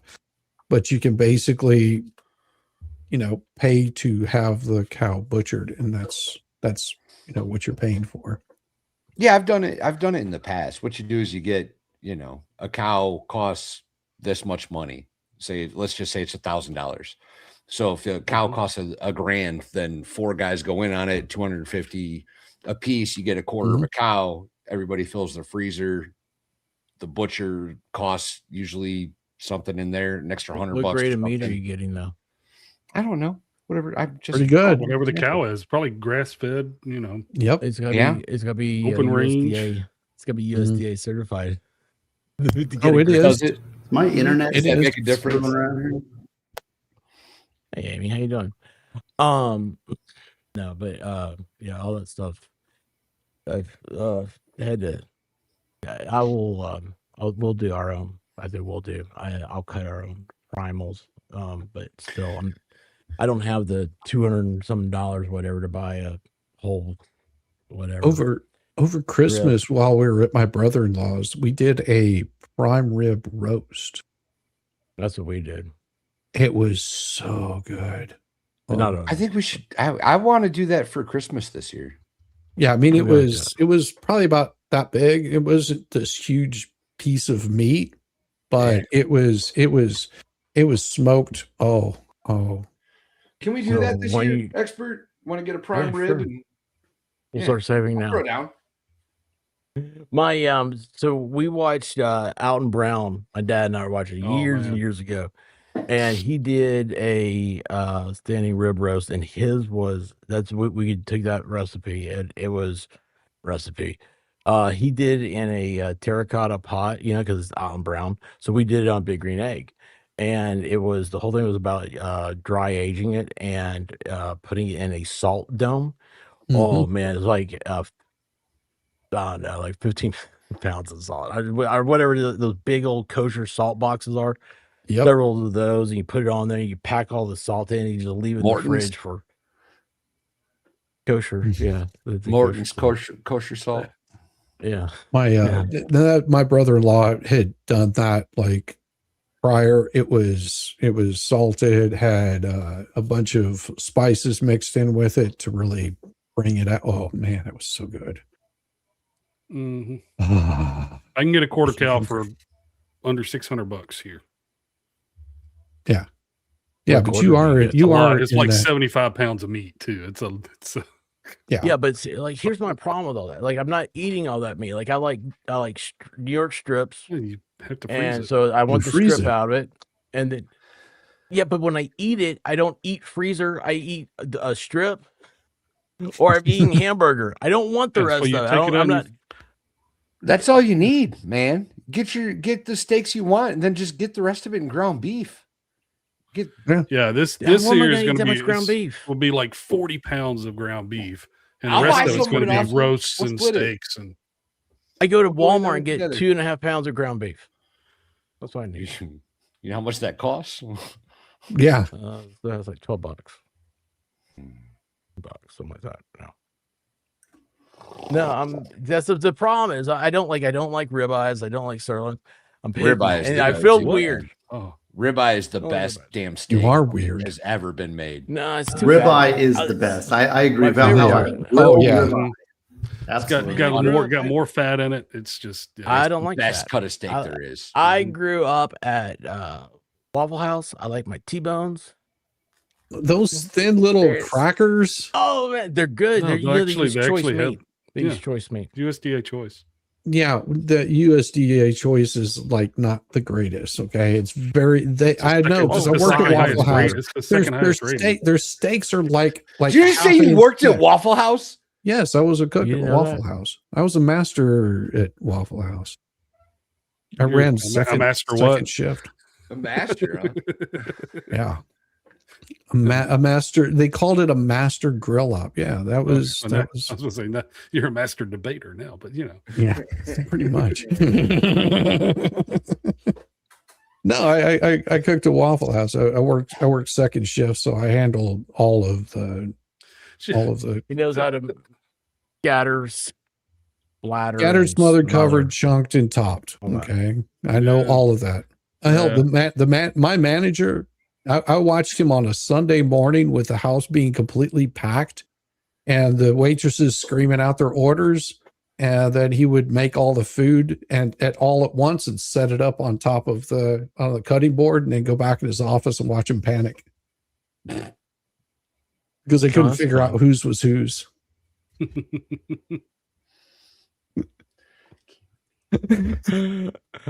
Nothing like having a Waffle House waitress mad at one another. There's so much fun. It's Waffle House. Was there like 8 tables max? No, because you have Waffle House? 2 counters. Yeah, but not in a very long time. You've got the high counter, the low counter, and then you've got seats that go all the way around. Yeah. I did all most of the prep, which really isn't much, and yeah. I mean, that's why I can still make a waffle. I mean, it's not a waffle iron. I have a waffle iron. Has anybody ever tried to buy a Waffle House waffle iron? They're different, Yeah, they are. They are different. They're much bigger. Yeah. Well, no, the little waffler things, the things in them. What are those called? Little suction cups. Divots. Divots. The waffles. I don't know. I'm a pancake guy. I think it's a waffle pattern. Yeah. The waffler. The little waffler. What are those things called? You know what? Steve, thank you so much for coming on tonight. Anybody I don't know what we're talking about. We're just Nobody talking does, about- Steve. Nobody does. Steve, are you a we waffle do all guy? the time. Steve, are you a waffle guy or a pancake guy? Waffle. Damn right. Damn right. But actually, I will go one step further. I would say crepes. Like yeah, banana like real and good Nutella crepes. crepe. Banana. I thought you were going to Just really impress me. I'd say really French thin toast. pancakes. French toast, because pancakes is probably the bottom of my list. That's what crepes are. Crepes are just really thin pancakes. Well, that's okay. I don't like real thick, heavy pancakes. I like it thin. I think you Crepes just are hurt like experts' feelings. tortillas. They're like with a bad accent. Yeah. Crepes are tortillas with a bad accent. Yeah. Really It's like thin a pancakes. spring roll wrapper. I mean, I'm not gonna like. I remember I used to have like when you go to IHOP, they get the chocolate chip pancakes. I used to like those. That's what my kids. If you put chocolate chips in a pancake, I'm down. No, they do that Or at blueberry Waffle for that matter. Well, they got the little teeny tiny chips. Yeah, I'm down. I'm down. I like pancakes though. Pancakes.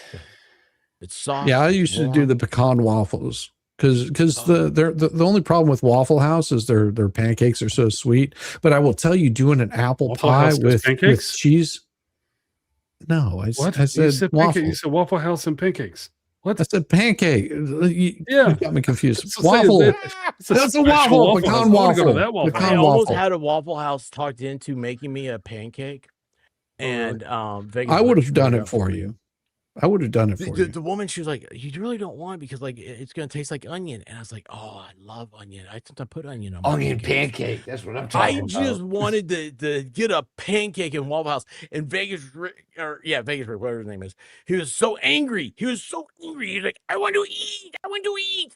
Stop talking and give me some food." And I was like, "Eat a Snickers, bro. Like, do you understand that this is magic if you get a pancake here." See, I would have done it for you. Pancakes at Waffle House? No, they don't. I would have done it for It's you. not called Pancake House.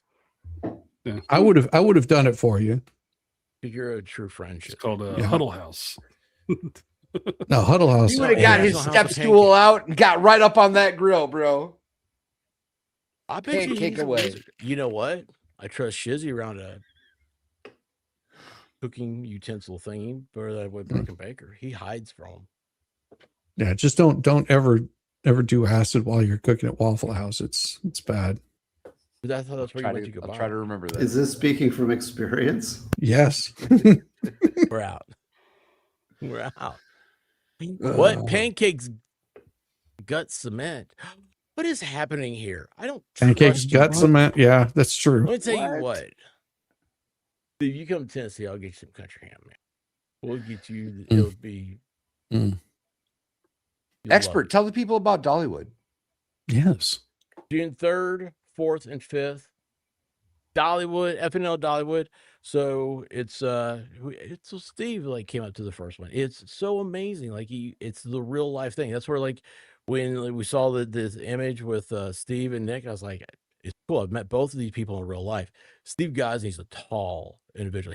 He reminds you of and I said this to Gosden. I said, you look like Clint Eastwood. Like he has that he because he throws his hip out when he stops walking. And it's like he looks like he's a gunslinger. And he looked at me. He goes, "Well, I am a gunslinger." I was like, "I need to hear, man." And anyway, it's the first night we get together, because I figure everybody comes in on that Wednesday, and that's we got eat and stuff, play games. Thursday is Dollywood, and then Friday we do a live Friday Night Live. It's a live show from a live studio audience. The craziest son of a gun thing you've ever seen. I don't know how ranked amateurs like ourselves pull it off. That's pretty fun. What you're doing is you got to admit that be in the center. I mean, having all these people, we had a blast, I must say. And Valhalla and I got to share some cigars. We were bonding. Right. All the crew, all the different people. I got to Miami Spice was there. Guys, do you remember Kaiser? With Kaiser Pineapple. He's one of the nicest guys. Greatest person in the world. Sure. I haven't. Nice guy. Valhalla and I were talking about him today. Do you remember him when he had the Malort bottle? He went straight up with it like that. Oh, he took the Malort bottle to the face. Yeah. Yeah. I remember. wrote it. I actually had dinner. My wife and I had dinner with Kaiser and T-Rex. T-Rex Trucking. And it was fun. We had a nice little, it's just kind of neat to get to know people in like a real way. Like you say, I come across different, I think, on video than I do in live person. But I was very nervous, because like I said, I have so much respect for you online, and then once you hang out in real life, you realize, oh, he's just a goofball like everybody else. Well, and Danielle, you seeing her there? Danielle was there. She's gonna be back. It was really. Oh, and then Vegas Rick, right? Yep. Got to meet him. He was cool. And it's funny because everybody's like, "You're the defense attorney guy" or whatever. But I'm sort of my own person. I'm very independent minded, and he and I had a lot of commonalities and had a very interesting fellow. Talk to you. Yeah, it was funny about Vegas Rick. Yeah, being a cop, he asked about you the other day, by the way. But anyway, he was neat. I never met him before, and I wish I kind of wish I'd had more time with him because he was a very interesting fellow to talk to. He had some experiences, and we had, we came at things very differently, but we had a lot of commonality, and I really kind of wanted to explore that some more because I saw, you tell him I said hi because he was a neat guy. Well, he used what your conversation. Remember, he was like, "I'm going to use that when training rookies." Right. Well, I used to train police when I was at the state attorney's office, and I trained certain departments up in Flagler County, Florida. It was, and and so we talked to him because he's a cop, and I tell him how to testify. And this is the thing. I mean, they say, "Well, how do you testify?" Well, you know what you do? You tell the truth. It's amazing. It's an amazing novel concept. But the other thing is, so many cops think that they should be advocates, and it's their job to win the case. But that's the prosecutor's job. Their job is to be a credible witness and collect facts. You testify what you saw, what you heard. Don't assume. Don't go too far. Don't assume things.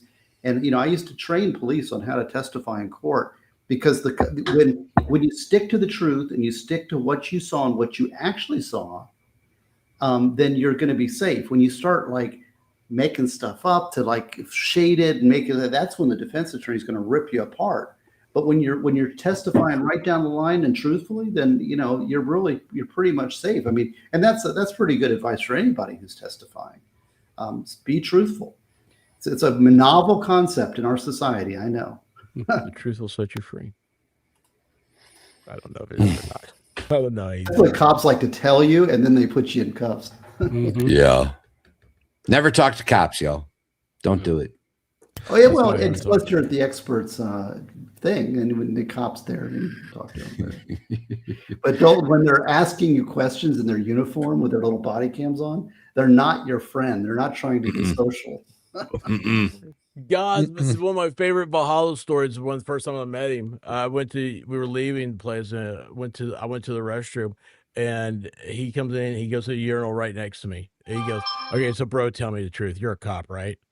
And I'm sitting there going, "Why is some dude talking to me in the restroom?" That was the first night we met, y'all. Yeah. First night. Yeah. Well, we had a story. We had a young prosecutor who really was a real character, and we're all everybody's pointing out that this is an all guy panel, and you guys will appreciate this for what it is. There was a legendary story. He's a new prosecutor hired right out of law school, and the division chief, like the number 2 guy in the entire office, was in the bathroom at the urinal doing his business. And he comes in and he pats the guy on the back. He's like, "Hey man, I've been looking to meet you, man," as he's doing, at the urinal. And this is like the number 2 guy in the division. I'm like, that would never be, that is like not good etiquette. Would you agree with me that there's a problem? Yeah. Don't touch me if I'm at the urinal, gentlemen. No, that's what I said to you. Time to be talking. No, I don't need help, sir. Yeah, there could only be one implication there, right? I don't need to reach around. Like I can handle. What's that scene? I need it. That scene in Crocodile Dundee. one? They're at the urinal. He looks Oh, over. yeah, What's he yeah. say to it?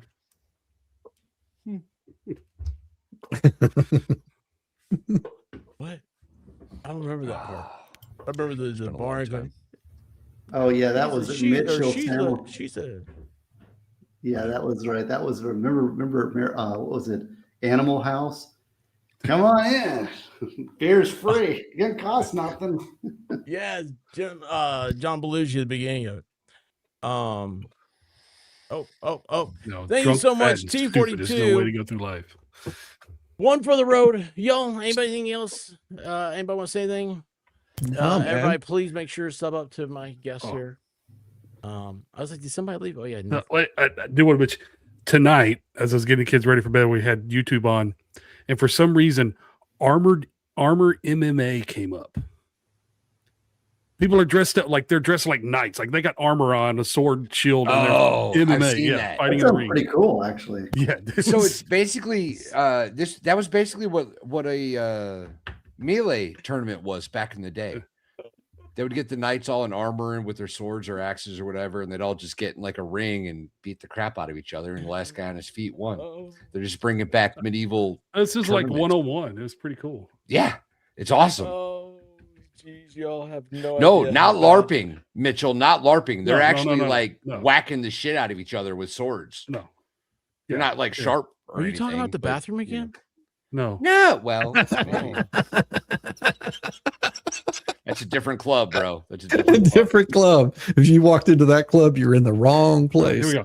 I get Expert. so confused sometimes. Yeah. Share. What's happening? Share it. Oh. Sorry. All right. Gentlemen. Yeah. I am gonna. Yeah.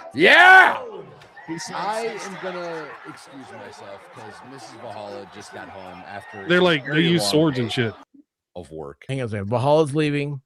I am leaving. I love you all. Guys, I love you, Valhalla. Thank you so much. Good seeing you. Give her all of our love, lots of Yeah. kisses and loves and stuff, and give She's her had a Hank long because day. she really wants Hank.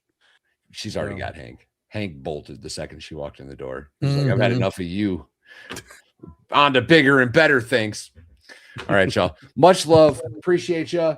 I do have a stream that I need to plan because I have court updates with the estate case. I need to fill you guys in. Oh, cool. So good. that'll be coming soon. Otherwise, I got some new babies. I got to clean out the barn and move some stalls around so that I can put them on camera. I know I'm a slacker. There's been a lot going on in my life, y'all. Real world's been tough the last few weeks. So we're getting there. Much love and appreciate you. Love you, brother. Thanks, man. Appreciate See you, you, brother. Night, So, y'all. Night. You want to finish your? Oh, I thought you were. Did you have? Oh, I thought you were gonna finish your thing. Sorry. I didn't know you took it down. I was gonna. I would just closed out. All right. I did put in. I didn't want you to get a striker. They just play a few seconds. I don't want you to Oh. get like a strike or anything. So Well, I don't know if they care or not, but you know. Let me see. I was in, If they let me pull do. this up. Yeah. So this is why, man, your whole algorithm is messed up because of me. I put it in. I have no chat. well, and it came up randomly, and then my daughter was like, "Oh, probably because I was me. watching a thing on all the martial arts today." I'm just gonna say I'm gonna keep blaming me. Hang on a second. Where'd it go? Can I do this?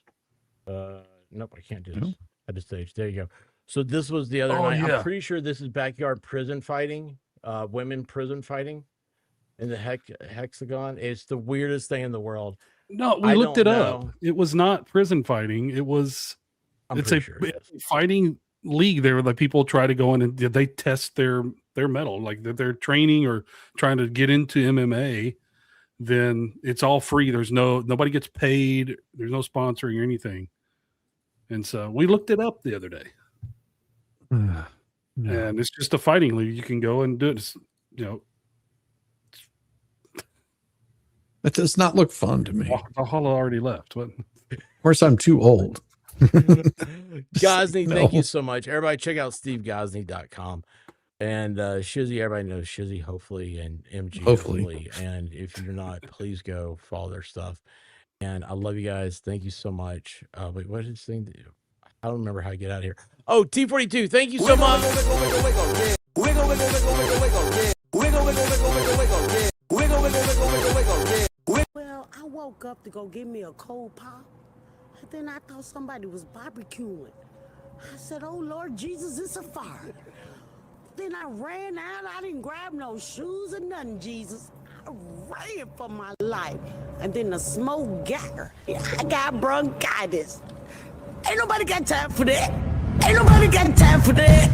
Ain't nobody got time for that. Ain't nobody got time. Ain't nobody got time. Ain't nobody got time for that. Ain't nobody got time for that. Ain't nobody got time for that. Ain't nobody got time. Ain't nobody got time. Ain't nobody got time for that. Ain't nobody got time for that. Ain't nobody got time for that. Ain't nobody got time. Ain't nobody got time. Ain't nobody got time for that. Well, I woke up to go get me a cold pop. Then I thought somebody was barbecuing. I said, oh Lord Jesus, it's a fire. Then I ran out. I didn't grab no shoes or nothing, Jesus. I ran for my life. Ain't nobody got time for that. Ain't nobody got time for that. Ain't nobody got time. Ain't nobody got time. Ain't nobody got time for that. Ain't nobody got time for that. Ain't nobody got time for that. Ain't nobody got time. Ain't nobody got time. Ain't nobody got time for that. I said, oh Lord Jesus, it's a fire. I said, oh Lord Jesus, it's a fire. I said, oh Lord Jesus, it's a fire. Jesus, Jesus, Jesus, it's a fire.